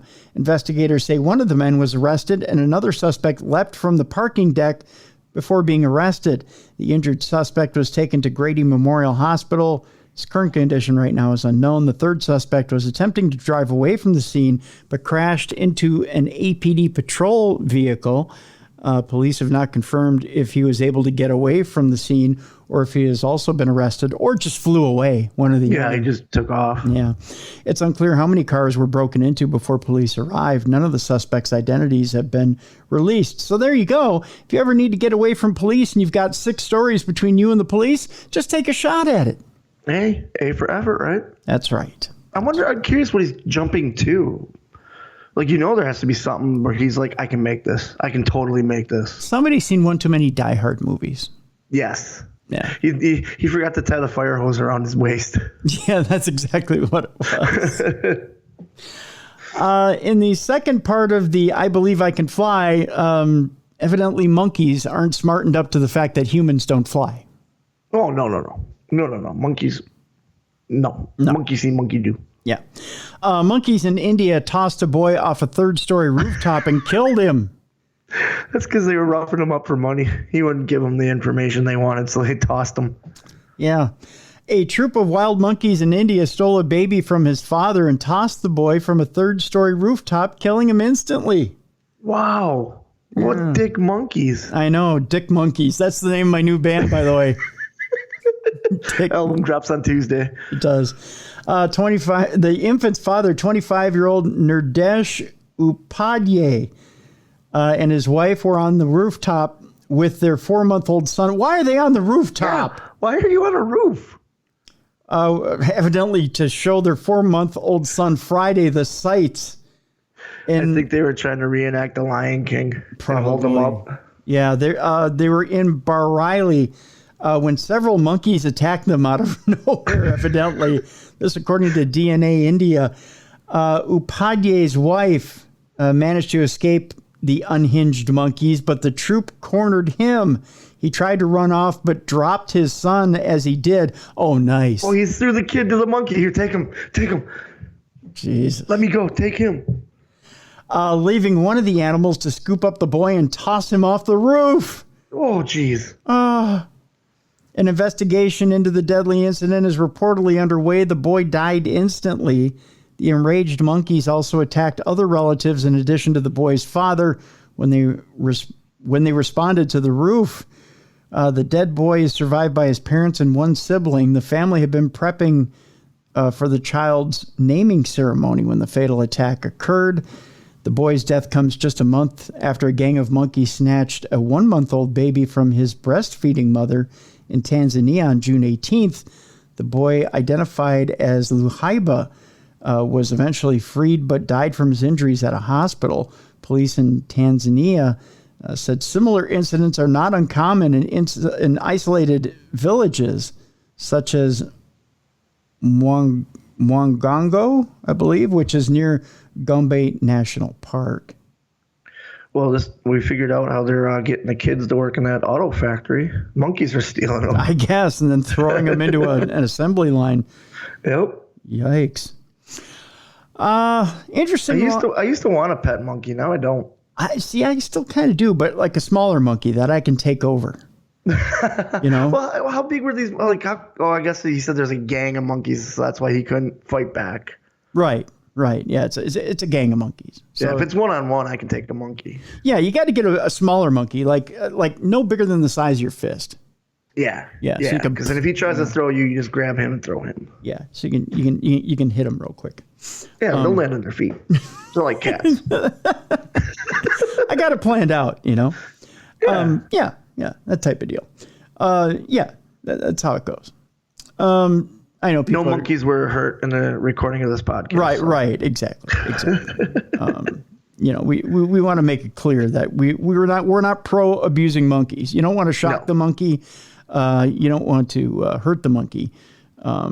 You know, we're just saying that we don't want our face torn off by a chimpanzee. And we don't want children killed by monkeys. Right, exactly. We want to be on an equal monkey footing. Yes. Yeah. So, you know, that's just kind of how things go. So that's kind of how we're dealing with things here on Dumb Crime, Stupid Criminals, is to be on equal monkey footing. So we feel like we need the monkey to be smaller than us, and much smaller at that. It's got to be way smaller. Yeah. Right, because we don't want no silverback gorilla or orangutan where they can rip our arms off. Right. But those are apes. Those are monkeys. But you know what I mean. But chimpanzees can still rip your face off. They can still overpower you. So you want one of those cute little tiny monkeys that, you know, they're about 6 to 12 inches high. Even they're powerful, but they're not like powerful to the point where they're gonna, you know, overpower you and put you to the ground. Yeah, the little golden ones that have like the cool faces with the sideburns and stuff. Yeah, those monkeys. Yeah, I might even go with a baboon just to see his butt. I don't know why I go that far, but you know. Well, then I could walk around without my pants on, and when people yell at me, I'll be like, "Well, tell the monkey to put his pants on." That's right. Oh, that's a good argument. I like that. See? Yeah, that's a very good argument. That's why I got thrown out of a zoo once. Because you took your pants off at a zoo? I was mooning the monkey because he was mooning me. Well, that's a good argument. I like that. I like that. You know, he puts his back on, I'll put mine back on. Fair enough. Yeah.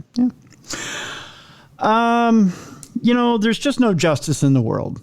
None. Bruiser. None whatsoever. Sometimes criminals that get away with it all the way to prison. And then they get away with it again. Really? Are you ready for a little injustice talk? Yes, let's do this. You know, we talked about the case of Ghislaine Maxwell a while ago on the program. Did you know that Ghislaine Maxwell, even in jail right now, is enjoying movies, yoga, and all kinds of things after transferring to a Florida prison? So she's in Club Fed, just like Martha Stewart was? Yep.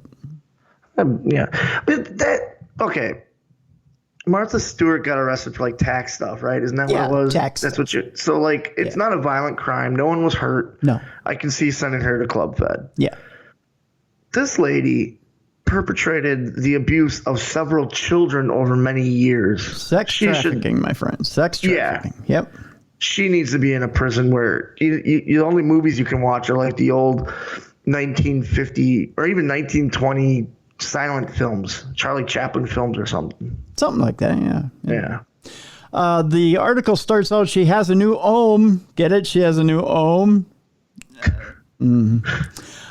Convicted Madam Ghislaine Maxwell has been moved 1,000 miles to a soft, low-security prison in Florida. Try not to weep for her as I read you this article. One where inmates enjoy movies, a running track, and even yoga in the yard. That's right. If you remember when we had one of the attorneys that was defending her tooth and nail on this very program, one where you guys were disgusted with this particular attorney. You had every right to be disgusted with this attorney. This attorney was afraid that Ghislaine Maxwell was going to be ripped to shreds in prison, that she wasn't going to be able to withstand the rigors of prison. Well, here's your rigors of prison if you're ready. The disgraced socialite who complained to the UN about human rights abuses during her 2 years in custody in Brooklyn was expected to serve her time in the federal correctional institution in Danbury, Connecticut, the prison that inspired Orange is the New Black. However, the Federal Bureau of Prisons confirmed to the New York Post that the 60-year-old madam was instead moved Friday to FCI Tallahassee, which is a low-security federal correctional institution in Florida. Her release is currently set for July 17th of 2037, which is a few months before she turns 76. The transfer is surprising given that the sentencing that Judge Allison Nathan given her had been the one to request Maxwell be sent to FCI Danbury, just 55 miles north of the city. It also puts Maxwell back in Florida, where her since-deceased ex, notorious pedophile Jeffrey Epstein, abused many of his victims. Her new home will be widely different than the conditions Maxwell alleged suffering in Brooklyn, where she complained about sharing a tiny cell with rats, having maggot-infested meals, and being put through torturous treatment by guards. This is what she was complaining about before she went to trial. The federal lockup has just over 820 prisoners, both male and female, according to prison officials.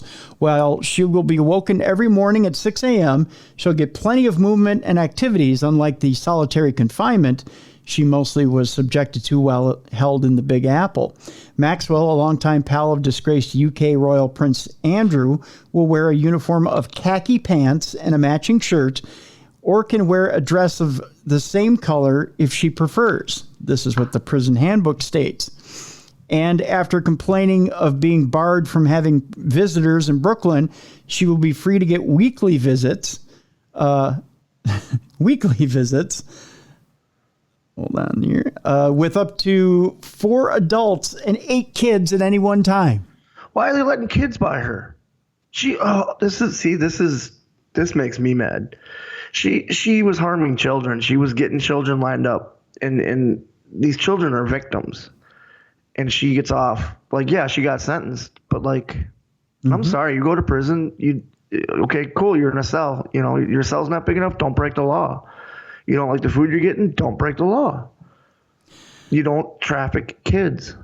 The handbook notes programs of occupational training with apprenticeships and courses in horticulture and even cosmetology. Well, she's in there. The site also has a wide supply of recreation, leisure, and social programs to help develop an individual wellness concept for inmates. Well, this is so special for her. Programs include indoor and outdoor activities and range from individualized arts and crafts programs to intramural team sports such as softball, basketball, and volleyball. The handbook. Is there anyone we can write to so that way we can get her not transferred? I suppose it would only matter in the state she was prosecuted in. I'm not sure. I don't know. Like, we should start like a big letter writing campaign, email campaign. Maybe you could do something on change.org. I don't know. Maybe something's got to be out there because this is just wrong. Popular activities also include frisbee, flag football, Pilates, and yoga, according to the Zukas Consulting Group, which advises people entering prisons. The yoga is likely of particular interest for the madam who has helped teach the ancient art before. Indoors, inmates can participate in various recreation activities, the consultancy said, noting talent shows and movies as well as art classes. I'm so glad she'll be cultured when she's on the inside. There's also a weights room as well as an outdoor track, rather. Not an indoor track, but an outdoor track. The indoor track is when you're running from other inmates, by the way. Yeah. Yeah. I'm wondering how long it takes before someone drops a weight on her. Good question. Physical fitness and weight reduction programs are also important activities for inmates and contribute to mental health, good interpersonal relationships, and stress reduction, the prison handbook stresses. In addition, inmates can learn to use their free time constructively, it said, noting how the women can have books, magazines, and newspapers, as well as an MP3 music player, radio watch, and alarm clock. During her sentencing hearing, Maxwell had apologized to her victims, saying that she hoped her harsh incarceration brings them closure. Yes, her harsh incarceration. Yeah, that was before she got the harsh enclosure and then got transferred to Club Fed. Yeah. While acknowledging the pain they experienced, she put full blame on her ex, Epstein, calling him a manipulative, cunning, and controlling man who lived a profoundly compartmentalized life and fooled all of those in his orbit. It is the greatest regret of my life that I ever met Jeffrey Epstein, Maxwell said. The Bureau of Prisons confirmed that Maxwell was moved on Friday. However, a spokesperson said, for privacy, safety, and security reasons, we do not discuss any individual inmate's condition of confinement to include designation decisions or reasons for transfer. She's a pretty high-profile prisoner. You know someone in there is going to do something. Like there's a reason that people that do sex crimes and stuff like that are put in certain areas of a prison. It's to protect them. You know, and she did one of the worst. She was trafficking children. Yeah, I mean, she might have been in danger where she was, but the worst they can do here is bake her a cake. Yeah, exactly. Yeah. Yeah, they're not going to shank her with a spatula. No, it'll never happen. So, you know, she might pull a muscle doing yoga. I think she's relatively safe now, folks. If you were worried about Ghislaine Maxwell, she's going to be okay. Disgusting. Yeah. Disgusting. So there you go. We move on to Brooklyn. Pick it, Brooklyn. There's hope for us yet, Bruiser. There is justice in the world. I know I read you a bit of an injustice story there. Sometimes karma's a bitch. And sometimes karma has a sense of humor. Yeah, I agree. High-profile bishop was robbed during a live stream of services. And was Lamar Whitehead is his name, of Brooklyn, and his wife lost $400,000 in jewelry while live streaming a church service. Wow. That's one way that the Lord can show everybody that maybe you're collecting a little bit too much for yourself and not enough for the church. Yeah. As you're up there that's spinning yarns for the Lord. Yeah. Yeah. $400,000, huh? Yeah. And so the whole world is watching you do it while police are trying to respond at the same time. Those tuning into the live stream service of a church in Brooklyn on Sunday got a most unexpected sight. Armed assailants interrupted the sermon of Bishop Lamar Whitehead of the Leaders of Tomorrow International Ministries Church, says the NYPD. The robbers got more than a modest collection plate. Police said they made off with about $400,000 in jewelry worn by Whitehead, his wife, and possibly some churchgoers in attendance. That according to the New York Post. Why do they have so much jewelry on? I don't know. They were stunting at church, boy. He showed up like Mr. T or something? Man, they were stunting at church. They had to get their Sunday best on, and praise the Lord. They were showing the Lord, showing the Lord how good He was to them. That's all I know. In the video that was posted by the Post, see what I did there? Oh, look at that. Whitehead says, all right, and drops to the floor when the gunmen arrive. I didn't know if they wanted to shoot the church up or if they were just coming for a robbery, Whitehead said in a video posted online. Per NBC News, the bishop also defended his expensive taste against critics. Oh, here's where he claps back at you. You ready, Bruce? Yeah, yep. He says a lot of people are going to say, why are you so flashy? It's my prerogative to purchase what I want to purchase if I work hard for it. He's not working that hard for it. Yeah, he works 1 day a week. Whitehead is not exactly low profile. 2 months ago, he made headlines for trying to negotiate the surrender of a subway murder suspect, though police made that arrest without his help. Police have made no arrest in Sunday's I just want the police to know I'm here to help. No, you're good, man. No, I am here. No, I am here to negotiate. Help. By the way, we're good. We're good. When I flash my ring at the perpetrator and blind him with it, you move in and arrest him. Ready? Yes. Look at my ring. Look at it. Look at it. Is it blinding you yet? Go get him. Go get him. I'm going to take my medallion and I'm going to wave it back and forth and make him sleepy. You go arrest him. Speaking of things that shine and blind you, we have an interesting diamonds case here, which is kind of ridiculous. Well, that kind of was an interesting diamonds case too, if you think about it. It was, yeah. losing your jewelry while preaching online. The Tamara Ecclestone diamonds case and how it was cracked over in England is kind of interesting, in that it was cracked with a bit of a dick pic. Oh, really? Someone was putting a ring on their dick and like, hey. Well, I don't know that it was cracked like that, but a dick pic solved the case. Please say he was wearing the ring on his hand while holding it. Who says, Bruiser, that dick pics don't help anything? They don't. That dick pics we've are said it useless. numerous times. They don't. Well, I mean, we've said that, but who says that dick pics are useless? Well, I know I've received some myself, and they're useless to me. Well, I bet. That's how I knew I made it underwater needlepoint, is I got one of those. Ah, I see. One wet afternoon, and we're not talking about after seeing the dick pic.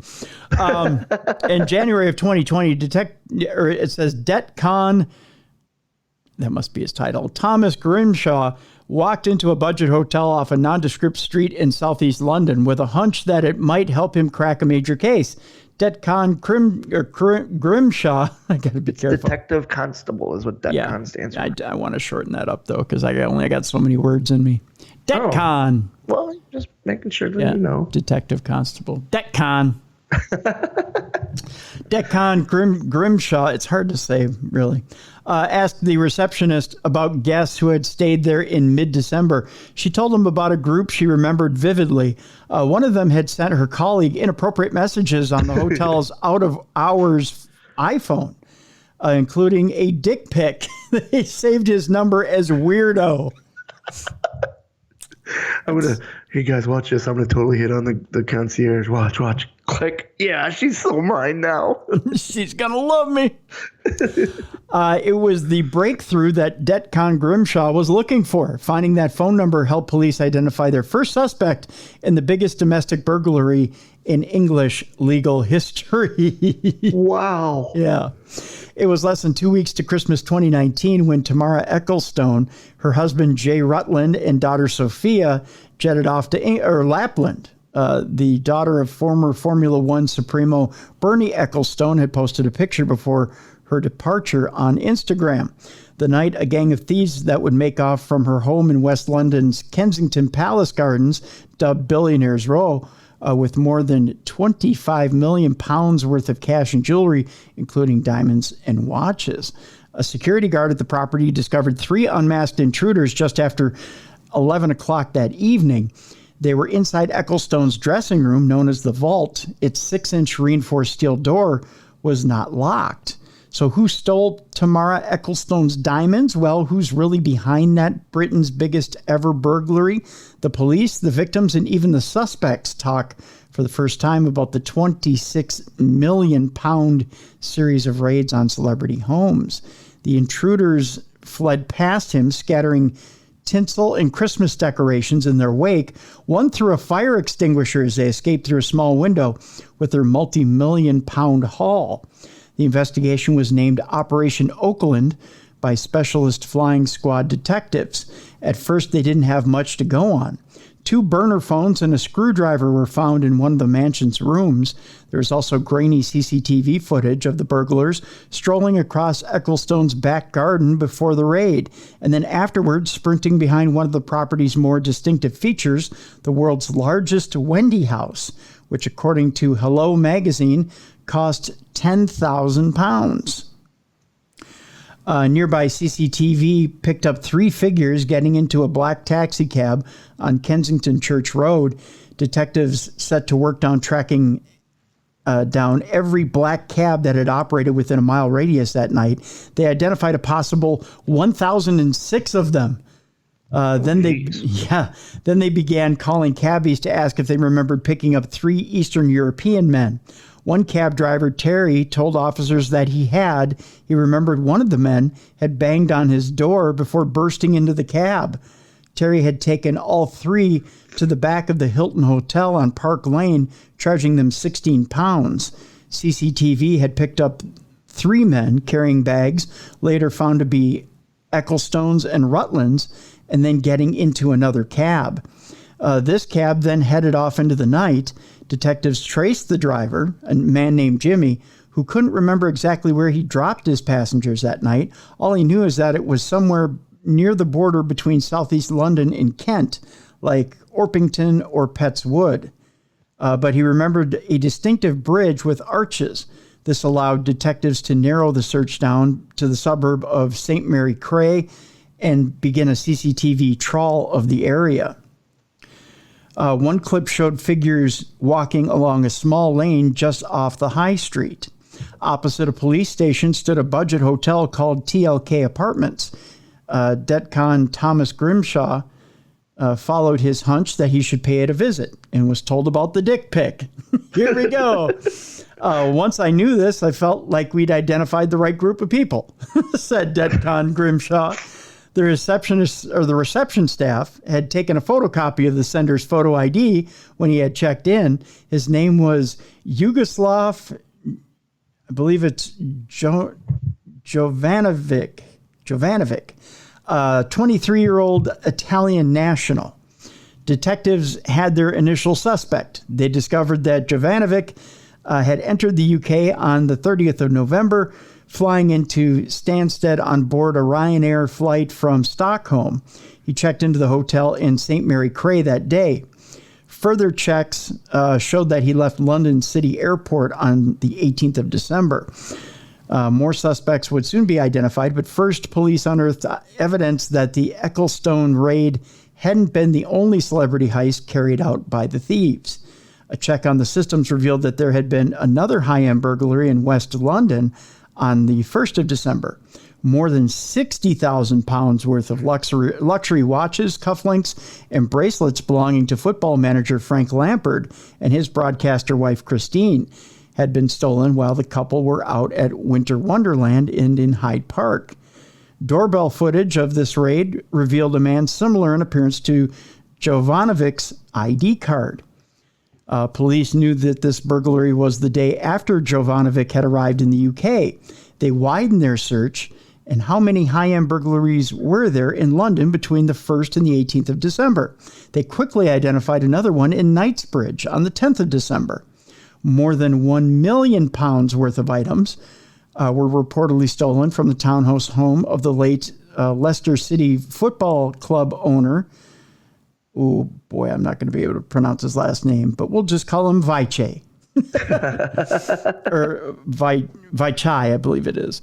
The widely respected chairman and duty-free tycoon, died in a helicopter crash in October of 2018. His home had been left untouched since his death and had become a place for prayer and mourning for his family when they visited London. 7 high-value Patek Philippe watches were stolen, along with £400,000, $340,000 in cash. Detectives looked back at the CCTV and saw a familiar face, which was Jovanovic. Oh. Guy's getting around.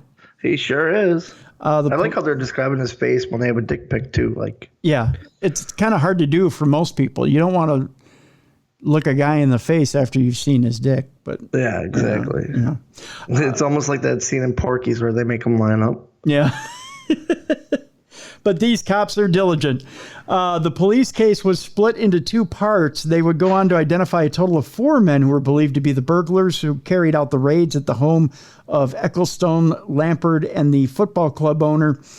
They would also identify 4 others who were alleged to have been the support cast to these burglars. Police said this involved booking Ubers, hotels, flights, driving around, logistics. Those accused of being in the alleged support cast denied knowing what the burglars were up to. When Jovanovic entered the UK on November 30th, he did so with Daniel Vukovic, a 39-year-old Croatian national.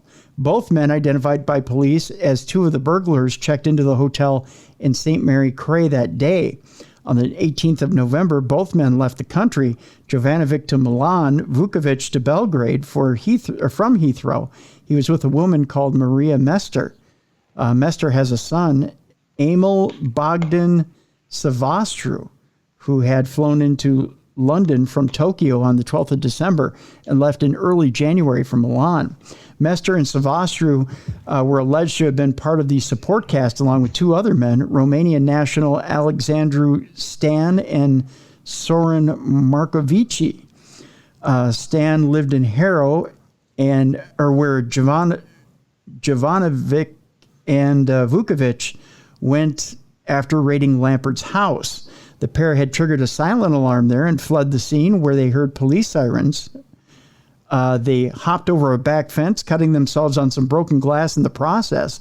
Stan, who in court later insisted he didn't know where what they had been up to, gave the men a change of clothes and booked a cab for them to get back to Orpington.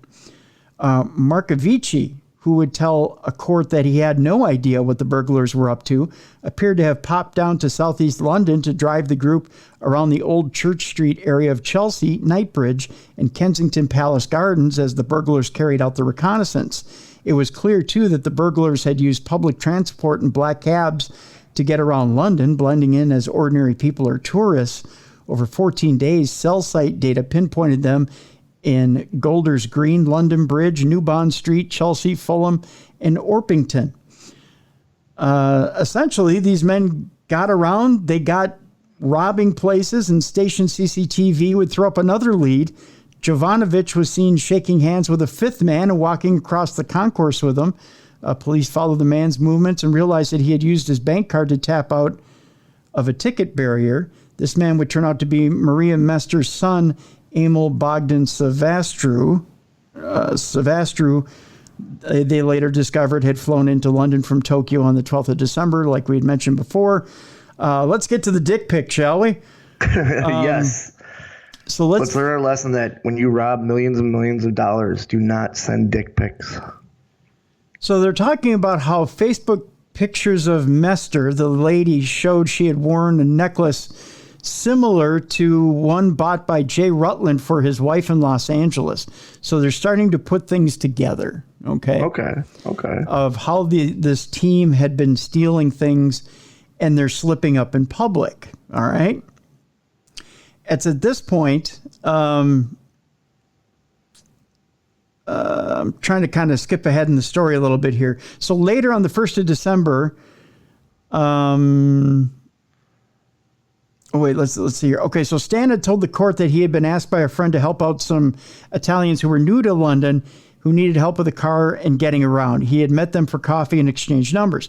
Later on the 1st of December, he had received a call asking for his address on the night the Lampards were burgled. Jovanovic and Vukovic had arrived at his home, though he insisted he hadn't known what they had been up to. One of them was cut and told Stan that they didn't want their wives to see that they had been fighting, so he gave them the clothes. This was their alibi, and booked them an Uber back to St. Mary Cray. Everything, all the evidence against me shows that I couldn't be involved. Couldn't, Stan told the BBC. So that was their alibi. So let's see here. So they were found, it says here, however, in January 2021, the four were found not guilty of conspiracy to burgle. So they went through a court proceeding. They were found not guilty on conspiracy to burgle. Okay. But that wasn't the end of the story. Out of the blue, Stan, who had lived in Harrow, contacted the BBC to share his story. He told reporters he was now homeless and had lost everything. During the Beast from the East winter storms of 2021, he had ended up staying inside Markovici's car. He said, I lost everything, my home, my job. He said, my whole life was flipped upside down. The police took Meester and her son, Savastru, to court on other matters. Meester was convicted of failing to let police into her phone, while Savastru was convicted on an unrelated charge of possessing counterfeit banknotes. And eventually detectives were able to bring back three of the burglars who had fled abroad. Donati and Maltese were arrested in Milan and later extradited in autumn of 2020. Jovanovic was arrested on the Italian coast of Santa Marinella, just outside Rome in October of 2020. He fought extradition hard, but was later deported to the UK in April of 2021. All three pled guilty to conspiracy to burgle and were jailed in November of 2021 under a heavy police escort from Belmarsh. Police in Italy told the BBC the gang had lived in North Milan in a Roma camp, but there's one man still on the run, thought to be the mastermind behind the burglaries. His true identity remains a mystery. During court hearings in West London, he was referred to as Daniel Vukovic, a 39-year-old Croatian national, the man whose flight record showed he was with Jovanovic aboard the Ryanair flight from Stockholm to Stansted, and who left with Meester on the flight bound for Belgrade. In November of 2021, a BBC investigation found that he was known to Italian authorities under 17 more identities. Oh, wow. The guy has more names than you could possibly imagine. So I'm trying to skip to where he gets caught here. Okay, so the BBC found another identity, found another two identities. So the BBC found a 19th identity. According to the Serbian government-issued ID, his latest alias is Lubomir Romanov, with a business in central Belgrade and a property in the nearby town of Obrenovic. Attempts have been made to extradite him, but these have been refused by the Serbian authorities. The UK investigation into the burglaries continues, but the remaining suspect remains in effect a free man in Serbia. As for the stolen jewelry, detectives insist the watches, necklaces, earrings, and rings have not been melted down. They maintain that one day the diamonds will surface. For now, they're out there somewhere. Oh, so guess what? I guess a dick pic doesn't get you caught. No, you can take a dick pic all you want. It just gets you identified. Yeah, they just say, hey, that guy, we know him. He's a weirdo. He sent us a dick pic. Well, do you have his ID on file? We sure do. Here you go. As DETCON Andrew Payne, who worked on Operation Oakland, says, it is buried treasure. But it's buried treasure with a weird pic attached to it. So there you go. I don't know what the moral of that story is, other than if you're going to send dick pics.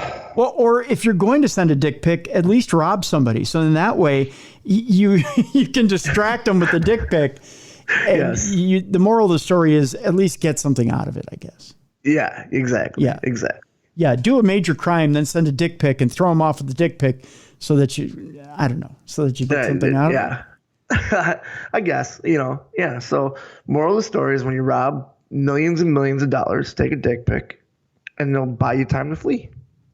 Yeah, something like that. 3 stories left in Dumb Crime, Stupid Criminals. I think I've confused myself. Hey, Florida man, meet Florida sheriff. Okay. Yeah, a few guys with badges are going viral as some of the dumb criminals they deal with. No one really thinks about the police. Like we report about the dumb criminal, the stupid criminal from Florida, but we should pay homage to the cops that have to deal with them. I think the Sunshine State is just kind of getting their props here. I think and I think some of the cops are getting their props here too. When a naked man in southwestern Florida recently raised a ruckus outside his house and threatened a deputy with a kitchen knife, the SWAT team swooped in and apprehended him. Soon afterwards, the Lee County Sheriff Carmine Marcino stood on the man's driveway in combat gear for a news conference while the suspect went to the jailhouse that the sheriff likes to call the Marcino Motel. He's an oxygen stealer and a scumbag, and I'm glad that he's out of here, Marcino told reporters. That's an amazing description. He's an oxygen stealer and a scumbag. Yep. He said, I'm proud to say that in this county, if you present deadly physical force, we meet you with deadly force every time, and we win. It's pretty clean and pretty quick, he went on to say. The Sunshine State has become internationally notorious for the oddball miscreants who populate its police blotter and local news reports, known collectively as Florida Man. There are murders and mayhem like any place else. And then there are the only in Florida incidents like the man charged with assault with a deadly weapon for throwing an alligator through a Wendy's drive-through window in Palm Beach County in 2015. I remember reporting that one. But an equally eccentric cast of hard-boiled sheriffs make a career of going after these guys. Florida Man meet Florida Sheriff.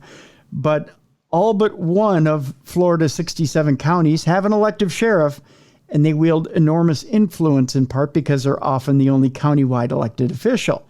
They had agencies that typically patrol unincorporated portions of their county, but also provide backup to city police departments, and sometimes patrol small cities that lack their own force. Many, like Marcino, hold made-for-YouTube news conferences and use TikTok and other social media, frequently going just as viral as the perpetrators. Take Santa Rosa County Sheriff Bob Johnson in Florida's Panhandle. During a recent news conference about a burglary, Johnson said a homeowner had fired shots but didn't hit the suspect.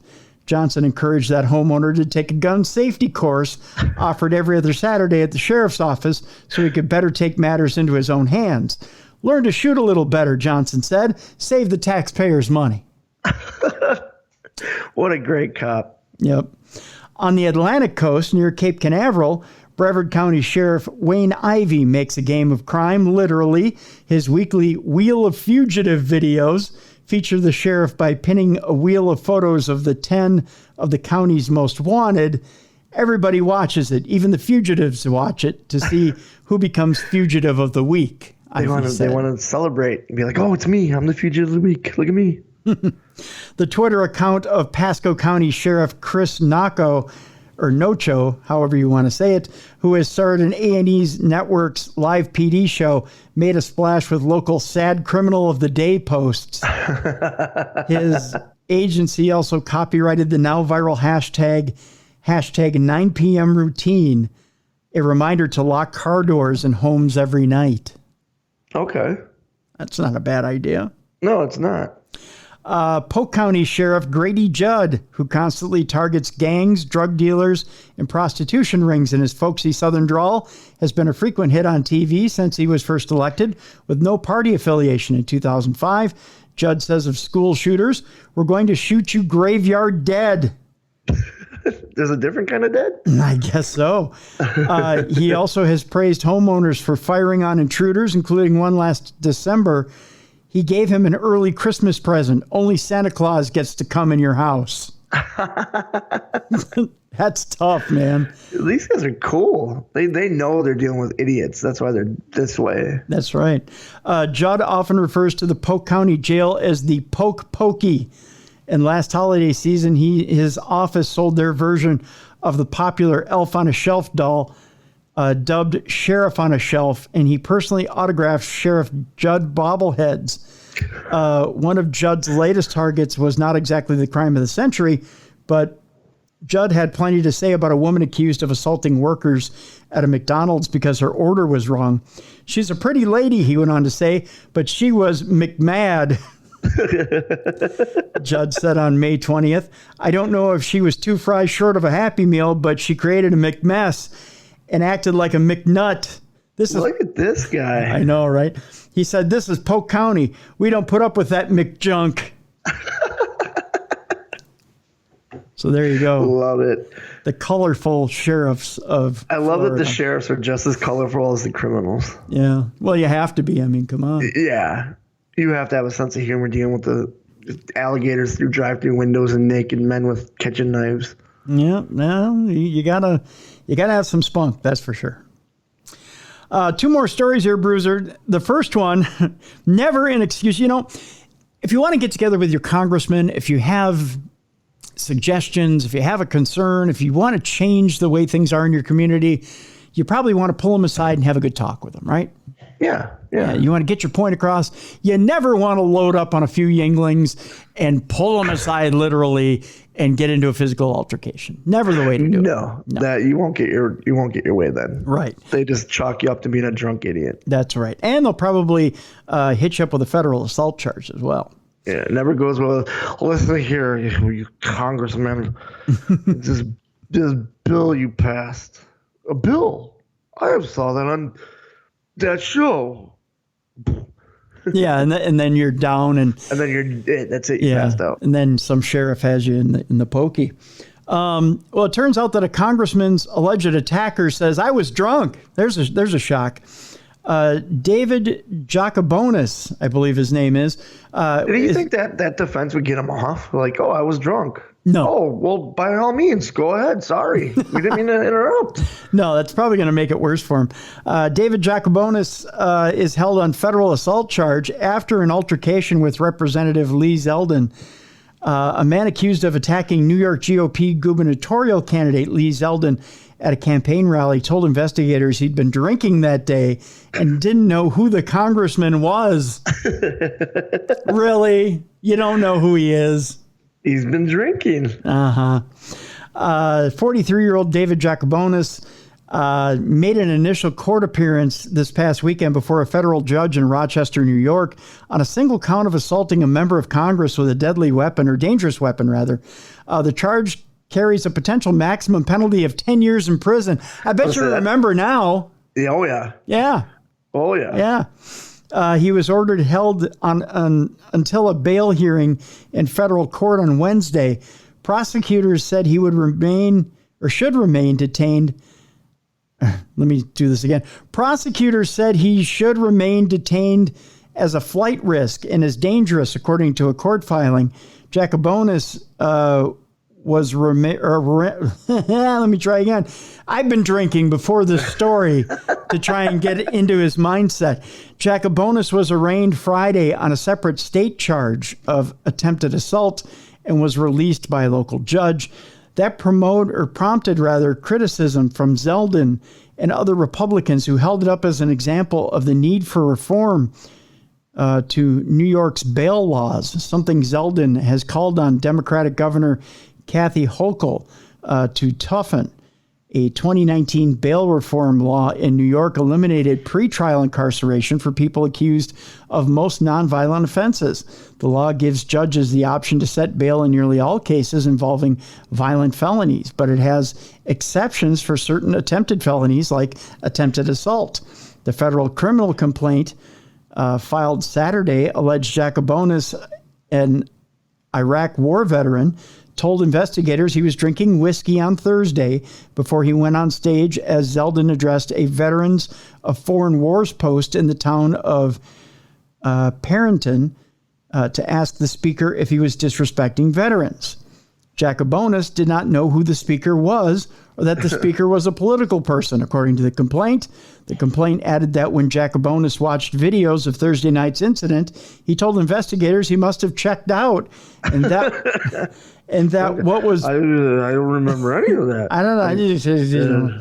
And that what was depicted in the video was disgusting. According to the video of the attack, Jacobonis raised his arm towards Zeldin as he held a keychain with 2 sharp points. The congressman from Long Island then grabbed Jacobonis's wrist, and the two tussled to the ground as others jumped in to help. Zeldin, who also served in the military, suffered a minor scrape. I just think maybe you don't go to a rally all pissed up. Well, even if you're at the rally, even if it's an open bar, you got to control yourself till at least the speaker's done. Yeah. Then you tie one on. Yeah, exactly. Yeah.